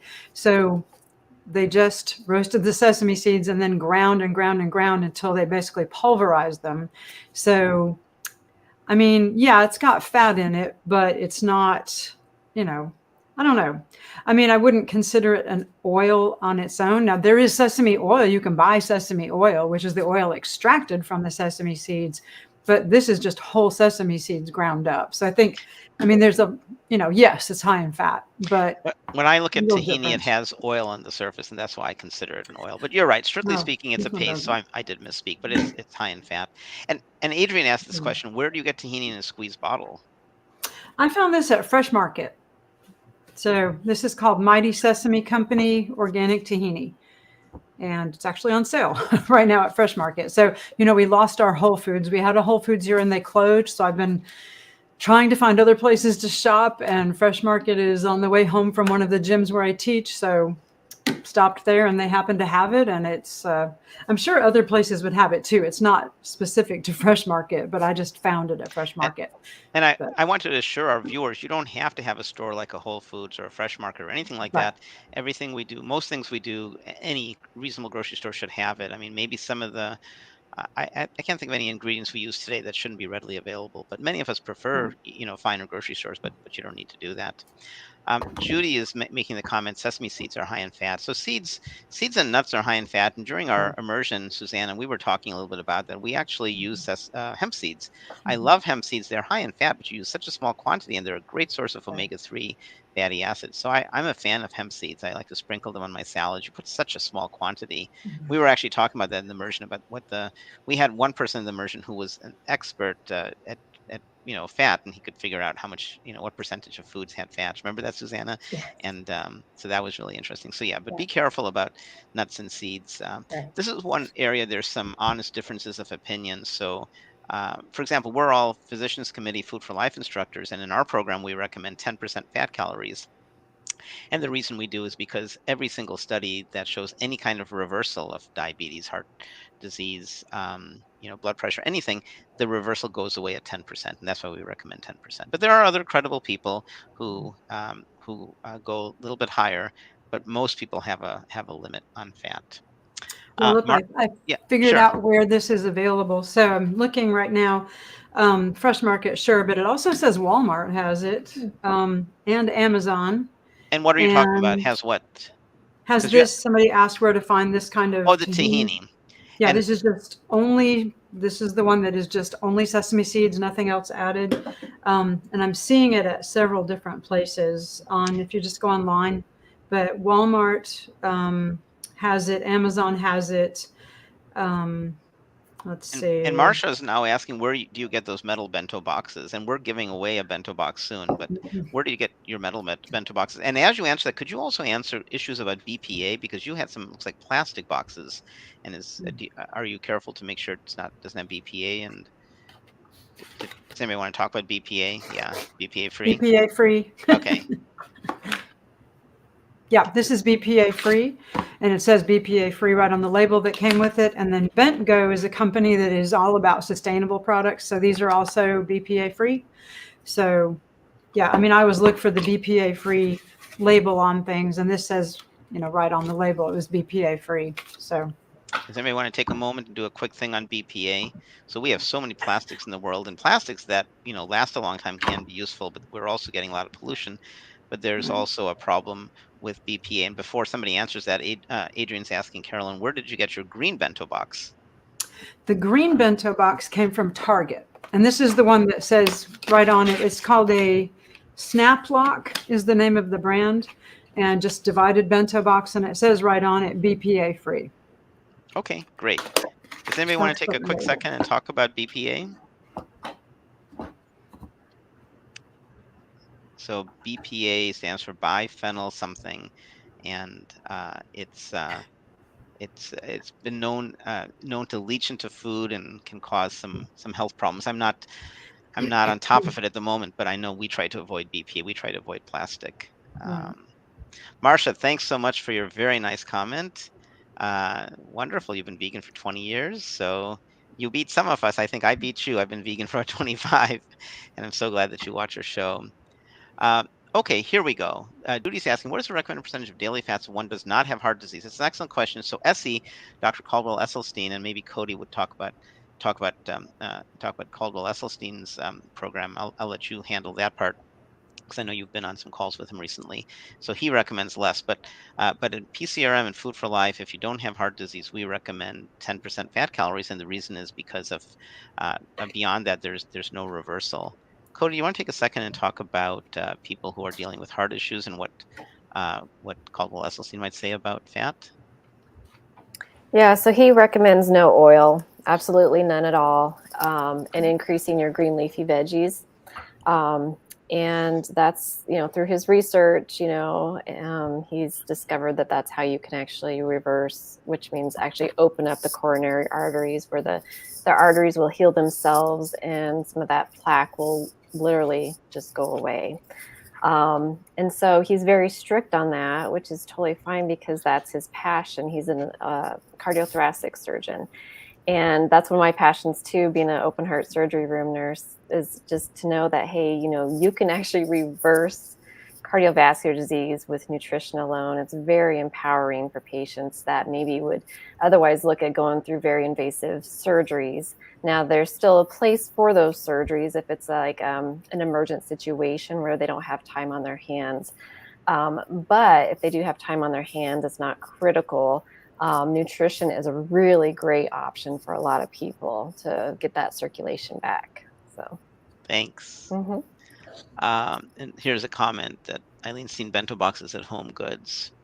Let's see, there were a couple more questions that came in, and that is,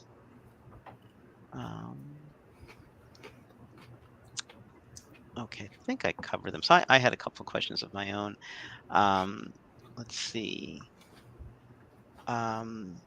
Susanna, can you talk a little bit more about, are there other ingredients? I loved, and I was lucky to get to eat what you made, and the immersion, everybody loved it. We sent those home to some of the folks. I think everybody took them home when they left our immersion. So can you talk about other ways to modify that, or the other things you can make? It reminds me of, I took you to a wonderful, remember I took you to a wonderful chocolate place? and I bought these wonderful cacao nibs and shavings, and I just had some a couple hours ago. It makes a tea. You steep it in hot water, and it was just wonderful. So anyhow, can you talk about other things you can make related to what you had made? The little bites, I've seen people make them more, carrot cakey, if you like carrot cake. So you would keep out the cocoa I would still use the dates, the raisins, the oats, and maybe put some shredded carrots. Um, Again, maybe add vanilla if you want to add nuts. I know we're trying to be lower fat, but a couple tablespoons maybe of walnuts might be good. And then process that to get like a carrot cakey kind of thing. I can't remember what show it was, but it was a while back. I think it was last year. I used pistachios again that were flavored with green chili. So walnut bites, you can experiment. Keep the base of the oats, the dates, and the raisins, and then add a different nut if you'd like. And again, the nuts, if you're adding a tablespoon or two, it's not going to be a huge amount of fat. But I have to say, Dylan, my husband did love the chocolate. He's just having one at a time, but it was such a treat to find vegan chocolate anywhere. And the Well, coffee tea is good too. I've had a cup or two already. oh, did you buy it too? I bought the tea, It's yes. really good, isn't it? It's very good. And when you brew it, you get the smell of chocolate. And obviously it doesn't taste as chocolatey, but it really is good. It's been I'm really enjoyable. enjoying it. It's Me quite too. I'm good. going to have to go back and get some more sometime. Yeah, once you go to Asheville, you want to keep coming back. It's such a nice place. I had never Yes. heard of Asheville growing up, and it's just gorgeous. It's so Yes. pretty in the Blue Ridge Mountains. You had mentioned vegan chocolate. I find vegan chocolate's really easy to find, and chocolate's high in fat. So those of us who eat chocolate, Right. including me, we want to be careful not to eat too much Right. of it and to make sure we're not getting too much fat throughout the day. And that leads me to this question. Oh, and yes, Marcia, this is recorded. You can come back to Facebook or YouTube or Twitter, and I think it takes a few minutes after we end, and then you can watch the whole thing. You can come to SoManyCooks.com, and each of the shows is there, and you can watch them. So this is recorded, and you can enjoy Carolyn's wonderful words of wisdom. Judy asked a question about no oil, including nuts and seeds, and this is an interesting controversial issue, and I'll tell you what I know, and anybody else who wants to share can. So in Physicians Committee, our power plate includes fruits, vegetables, legumes, and grains, and you notice there's no nuts or seeds. Many people, credible people in this space, do include nuts and seeds. The issue we have is they're just so high in fat. I would recommend do your own homework, look at what people are saying. Uh, the advantage of, say, walnuts is it's a great source of omega-3s. The disadvantage is you can get the omega-3s in broccoli. You don't need all that extra fat. Um, I like seeds because seeds, if you think about a plant, it puts so much growth into the seeds, so many nutrients. And so the seeds that is giving to the plant, we can enjoy and get extra nutrition. I like seeds because they are high in fat, but you're using such a tiny amount. So would anybody else like to talk a little bit about nuts and seeds? And we had a whole discussion in our immersion just on this. Bob Leroy from Asheville came, and that was one of the main topics I wanted him to cover. Would anybody else like to add anything to what I said? Uh, and if not, did anybody want to share anything more? If not, Marcia is making a comment. Carob is a type of locust tree. I didn't know that. Okay. Any more question? Oh, I wanted to, we'll give you guys a moment to have any final questions, and then we're going to do the drawing. I'm going to bring up random.org so I can do the drawing there. But I did want to say something about water saute because somebody mentioned it. I think it was Carolyn maybe, or somebody was water sauteing, and I wanted to talk about that. So if we don't use oil, we really minimally use oil. I use oil in my cast iron pans, and I use cast iron a couple times a week. And after every few times of cooking, I'll put a little bit of oil. Canola has a higher flash point than olive, and I'll spread it. So there's just a very, very thin coating, and it cleans up the pan. Sometimes I'll put more oil, and I'll put salt, and I'll scrub it. And the salt and oil is a really good scrub. But generally, I put just a little bit to coat the pan, and that's actually enough to make tempeh brown. But water sauteing is this idea that if I'm going to cook and I'm not going to use oil, do I want something else? What I prefer to do, I don't like water sauteing because water also pulls out some of the nutrients and boil away, it's okay, because most of these foods we're talking about are so full of nutrients. If a little bit boils away, it's usually not a problem. But I prefer a high quality pan. I use stainless, and I keep the heat no more than medium unless I'm boiling or if I have liquid, and it cooks really well. And that's called, no oil, no water saute. If you have pans that have little vapor releases, like salad master pans, you can do what's called waterless cooking. What you do is you just dump all sorts of ingredients in. Cooks in the kitchen, raise your hand if you have salad master pans at home. Am I the only one? Cody does. Okay, nobody else does. Okay, so they're great. Carolyn, I thought you don't have salad master. I When we do our wish. immer when we do our immersion, I'll bring my salad master, a couple of my salad master Okay. pans, at least one. And so what it does, and it's not just salad master, there's a few other brands, is you cover it. You put all your ingredients in, you put it on medium heat, and you cover it. And then the actual liquid in the food starts coming out and evaporating. Karen, you don't have salad master? That surprises me. And then the steam starts jiggling the cover on top, and then you turn the heat down to low, and then you get a convection, and the steam cooks the vegetables. And Cody, I get great results. I bet you do too with waterless cooking. Did you want to add anything about waterless cooking? No? Okay. So, and Rashad, turn that into a question, and we can add you to the drawing. Stainless steel is the best thing to cook in. Yeah, I mean the secret, and ceramic's great too. The secret is you want to have materials that don't interact with the food. You don't want to eat your pan. You want to eat just your food, and so stainless is great for that. So Rashad, try to come up with a question, and we can put you in the drawing as well. So that was water sautéing. Okay, how many people do we have in the drawing so far, Karen? And we'll take a moment to talk about what we're drawing, and that might give Rashad Miles a moment to turn his comment into a question. 10, I think. 10, that's good. Okay, so let's read off the names of the people you have, and that'll give folks a moment to say, wait, I asked a question during the Q&A. You have to ask it during the Q&A. So what are your names that you have? Eileen Granite, Judy May, Valerie Davis, Linda Pittman, Judy Leahy, Bonnie Askew Itak, Patricia Campana, Sandy Cohen, Marcia Brown, Adrian Butler. Okay, so last chance to ask questions. I wanted to take a moment. Susanna, could you take, since we got to do this wonderful immersion together, did you want to just take a minute and talk about what are the immersions? And next one I'm doing is with Carolyn, actually, in September at the beach. That's going to be awesome. We're going to have water on both sides.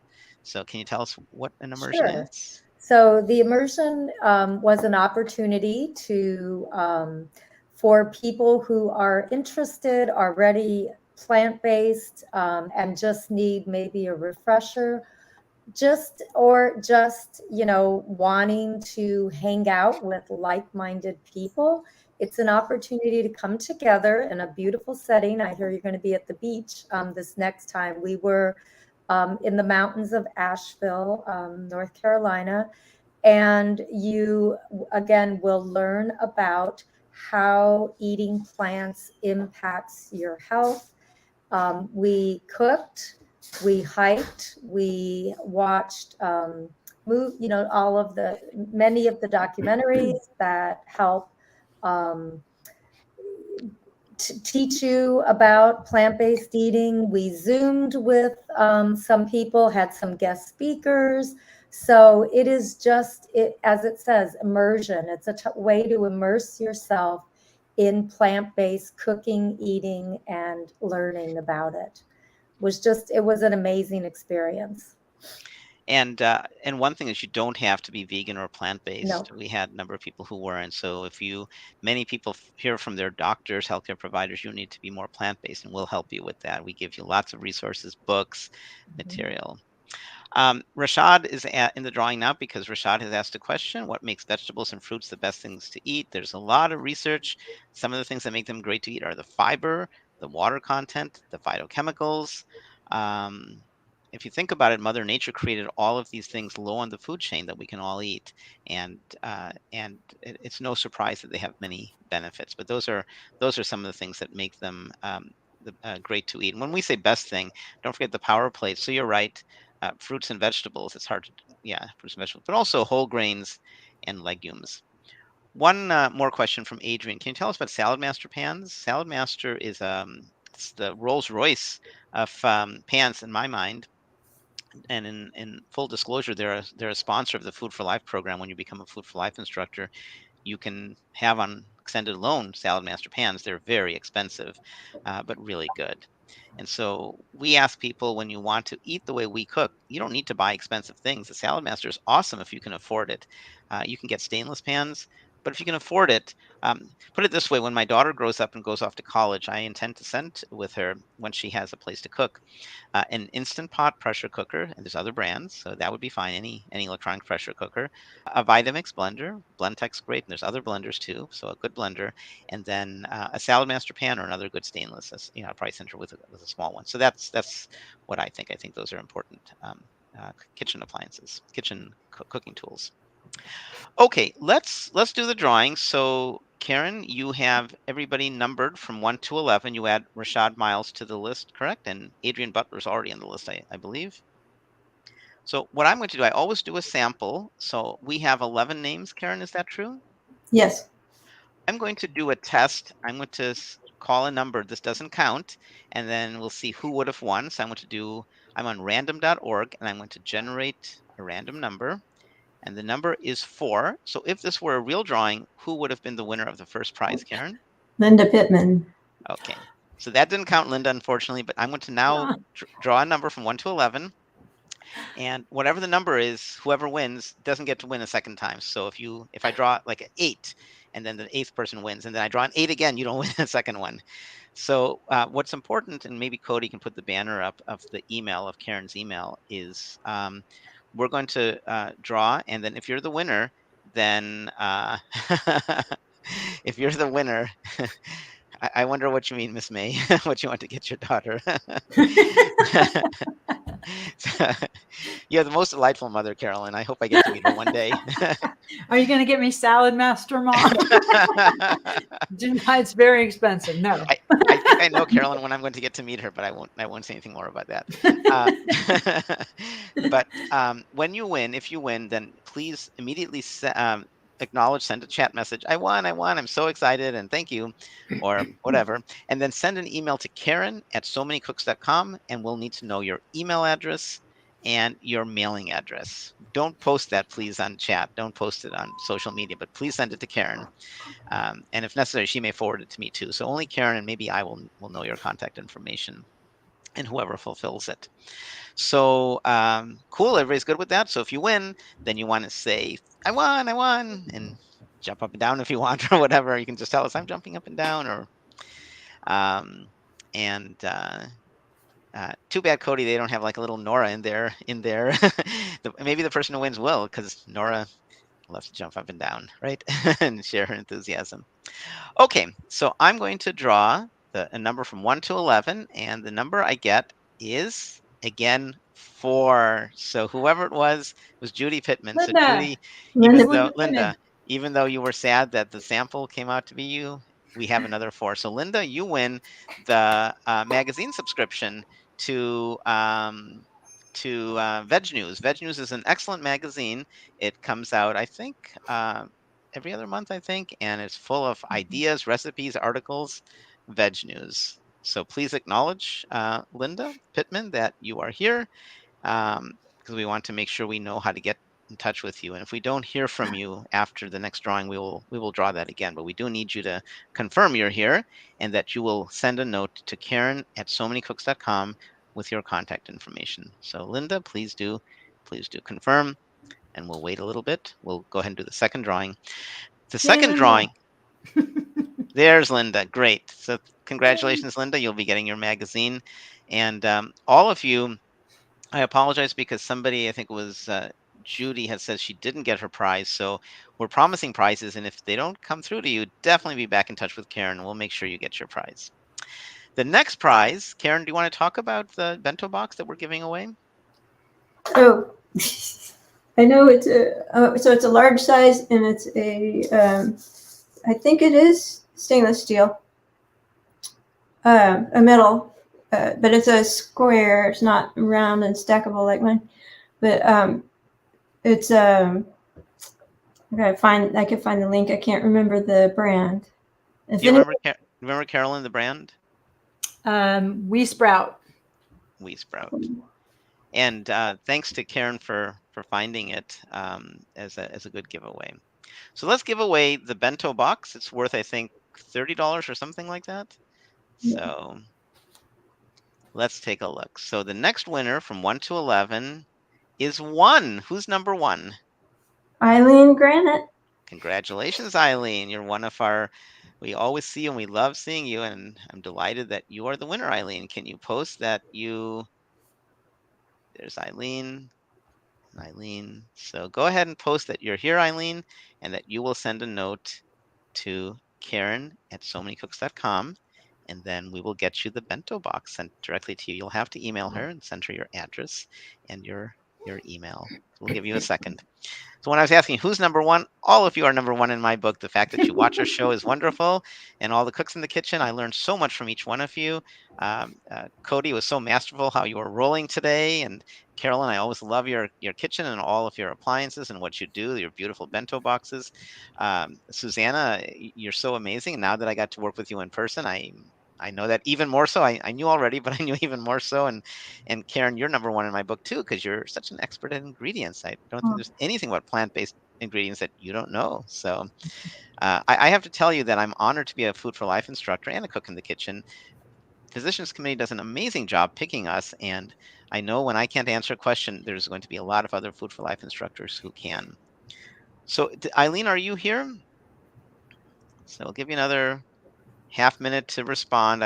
Otherwise we may have to draw again because we need to be able to get to you. So Eileen, you're the winner of the bento box. And we'll start to wrap up as well. We'll start our discussion, our wrap-up discussion. I wanted to throw this out there. Our next show is the kids show. Maybe Cody in a second can tell us the date. I think it's 2 weeks from today and what the kids are doing. And then it is 2 weeks from today, so 27th. Yay, Eileen's here. So Eileen, will you please send a note to Karen at somanycooks.com, and then she'll get you the bento box for you. So please send a note to Karen. Cody, are you in a position to say something about the kids show? What is the kids show, and what are they doing for the next show? Sure. Yeah. So we have our So Many Kids in the Kitchen. So that's Dilip's daughter, Anu, and another cook's kids, me and Max, and they're in Rhode Island, and then my 3 daughters. And yeah, we just get together with the kids every other month. And the kids just run the show. You know, they literally just come up with these recipes, and we do another kind of kitchen to kitchen, and they have a lot of fun. And then we do a live Q&A at the end with the adults included with that one. And the next show is August 27th, and it's going to be so many packed lunches for the kids, school lunches. So it's going to be fun to see what they all come up with. My girls are still trying to figure out their recipes. How about Anu? Did she come up with hers yet? She said she wants to make a sandwich. She's going to show something special about making sandwiches. So I said, most people know how to make a sandwich. Make sure you make yours special and make them particularly interesting. So yeah, she wants to do something with sandwiches. Yeah. And then let's see. The next show we have is in October. I think it's in September, and it is So Many Potatoes. So I always broadcast from a Turkish community center. If I did it from home, I would probably make French fries because my air fryer does great French fries, almost no fat French fries. So I have a couple ideas. Right now I'm thinking of making a German potato salad is what I'm thinking of, but I'm not positive. So we're all figuring out what we will be making. So many potatoes. And then in October, I think it's October 1st, we're banding about ideas, and anybody in the studio audience can send, put it on Facebook or YouTube or Twitter, or send us an email, any of us. If you want to reach, for example, Cody, it would be Cody at somanycooks.com. If you want to reach Susanna, it'd be Susanna at somanycooks.com, and so forth. We have 2 Denises, so Denise Peral, so Denise P at somanycooks.com, and Denise Hochin, so Denise H at somanycooks.com. But otherwise, first name at somanycooks.com. Any ideas you guys have? So the idea that I floated just a day or so ago is so many salad dressings, which relates to a comment that came in a little bit earlier. We did have so many sauces, but I was thinking of so many salad dressings. my parents are immigrants from India, and in India they don't use salad dressings typically. So I grew up with just a little bit of lemon juice, salt, and pepper, and that's how I like my salads. It makes them really fresh. Sometimes I use tangerine juice instead of orange juice, instead of lime juice or lemon juice. But I do make some dressings. I was thinking of making maybe a miso black sesame seed dressing, miso lemon juice, miso citrus dressing. I really like that. Almost no fat and just very tasty. And I do that once in a while. So maybe so many salad dressings, but we're still trying to decide, and there's still an opportunity for all of you guys to come up with ideas that we'll discuss. So, and we actually have our schedule through January or February. We have dates, and I think we've posted that before. It's in our document, actually, at the end of our document. And in our document, it's, I think, 31 pages this time. Brenda Davis is a wonderful nutritionist, and she always is so kind, and she contributes an appendix. So she wrote an appendix about lunch, bag lunches. So you'll see at the very end, we have our dates. We have the dates. We don't have the topics, but we're very welcome to hear any ideas you guys have. Karen, Carolyn, Susanna, or Cody, did you guys want to say any parting words before we bid adieu? Yes, you and I are going to be at Oak Island at the end of September, or third week of September, for our next immersion. Can't forget about that.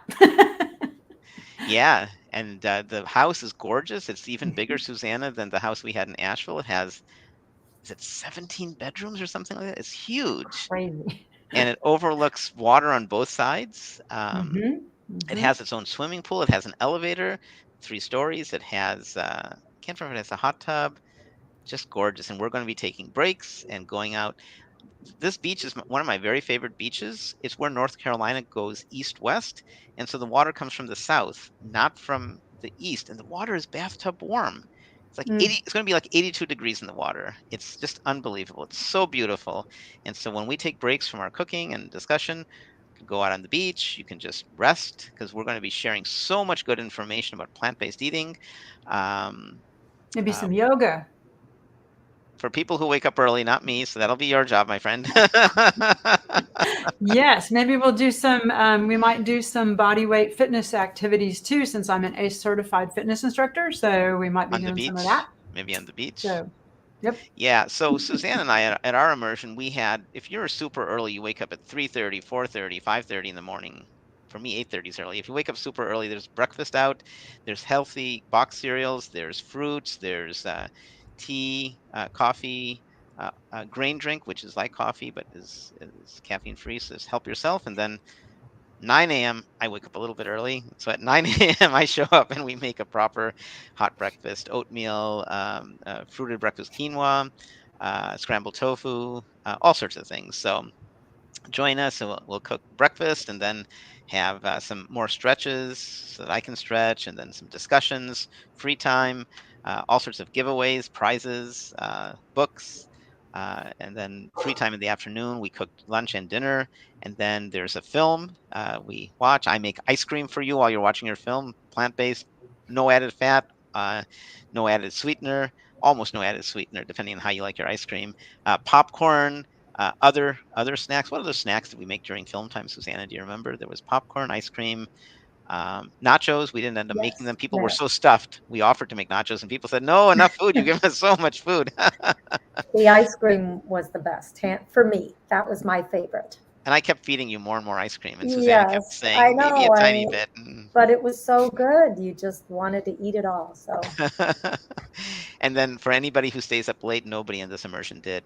I'm willing to stay up till at least midnight, just chat. So if you want to just, hang out with us, we'd love to have you. We'll be doing more of these next year, but this is the last one for this year. It's go to Rochester Lifestyle Medicine, and you'll see all the details about it. So we'd love to have you. Anybody else? Any last comments? All right. Well, this was a delightful show. We loved having all of you. Please keep the conversation going. You can reach us on Facebook, YouTube, Twitter. You can email us, and we will look forward to seeing you. What's the date for the September show? Does anybody remember off the top of your head? September 10th. Karen, what was it? September 10th. September 10th. Yeah. So watch us on September 10th with so many potatoes. Does anybody know what you're making yet for potatoes? Does anybody have ideas yet? Carolyn? I think I'll probably try to do some Hasselback potatoes. Those What's kind that? Well, you'll see, Dilip. It's the kind where they're baked, but they're sliced really, really thin, and then you can put sauces and stuffing between each of the thin slices, and put a sauce over it. Really good. And Carolyn, what we should do, since we'll physically be together, I mean, we've been together a number of times. I'm going to love being with you. It's not the same thing as the first time I was with Cody or the first time I was with Susanna. That was like, I was so excited. I'll be so excited to be with you, but it'll be like the 8th time or something. So it'll be good. Just old friends. All of us are It'll old be friends, old right? home week. So it'll be, I shouldn't say old friends. I'm the one who's old. You guys are just friends. But one thing you and I should do, Carolyn, at the immersion is we like to do these live, but when we're together, We could do the October show. That's what I was about to say, is we should do the October show. So we'll record that, I think, because Susanna, people liked, I think, watching us cook together and learning about so many cooks in the kitchen. And if you're here from our immersion and watching, hello, it's good to see you, and been enjoying all the emails since the immersion. But Carolyn, we should plan to record the October show, and this way, and we'll be there live, of course, for Q&A. So that'll be fun. It's magic when two people, work together. Susanna, it was just magic working with you, and Cody with you as well, just coming up with a recipe and working together. So Carolyn, let's work our magic together in Oak Island. So with that, thanks everybody for watching. We'll see you soon. Enjoy your plant-based cooking and send your questions our way. Bye-bye. Bye. So many cooks in the kitchen, so many recipes to share. So many cooks in the kitchen with meals for you to prepare. We've got fruits and grains, veggies and beans, more healthy food than you've ever seen. So many cooks in the kitchen, plant-based meals to prepare. So many cooks in the kitchen with ideas we're happy to share.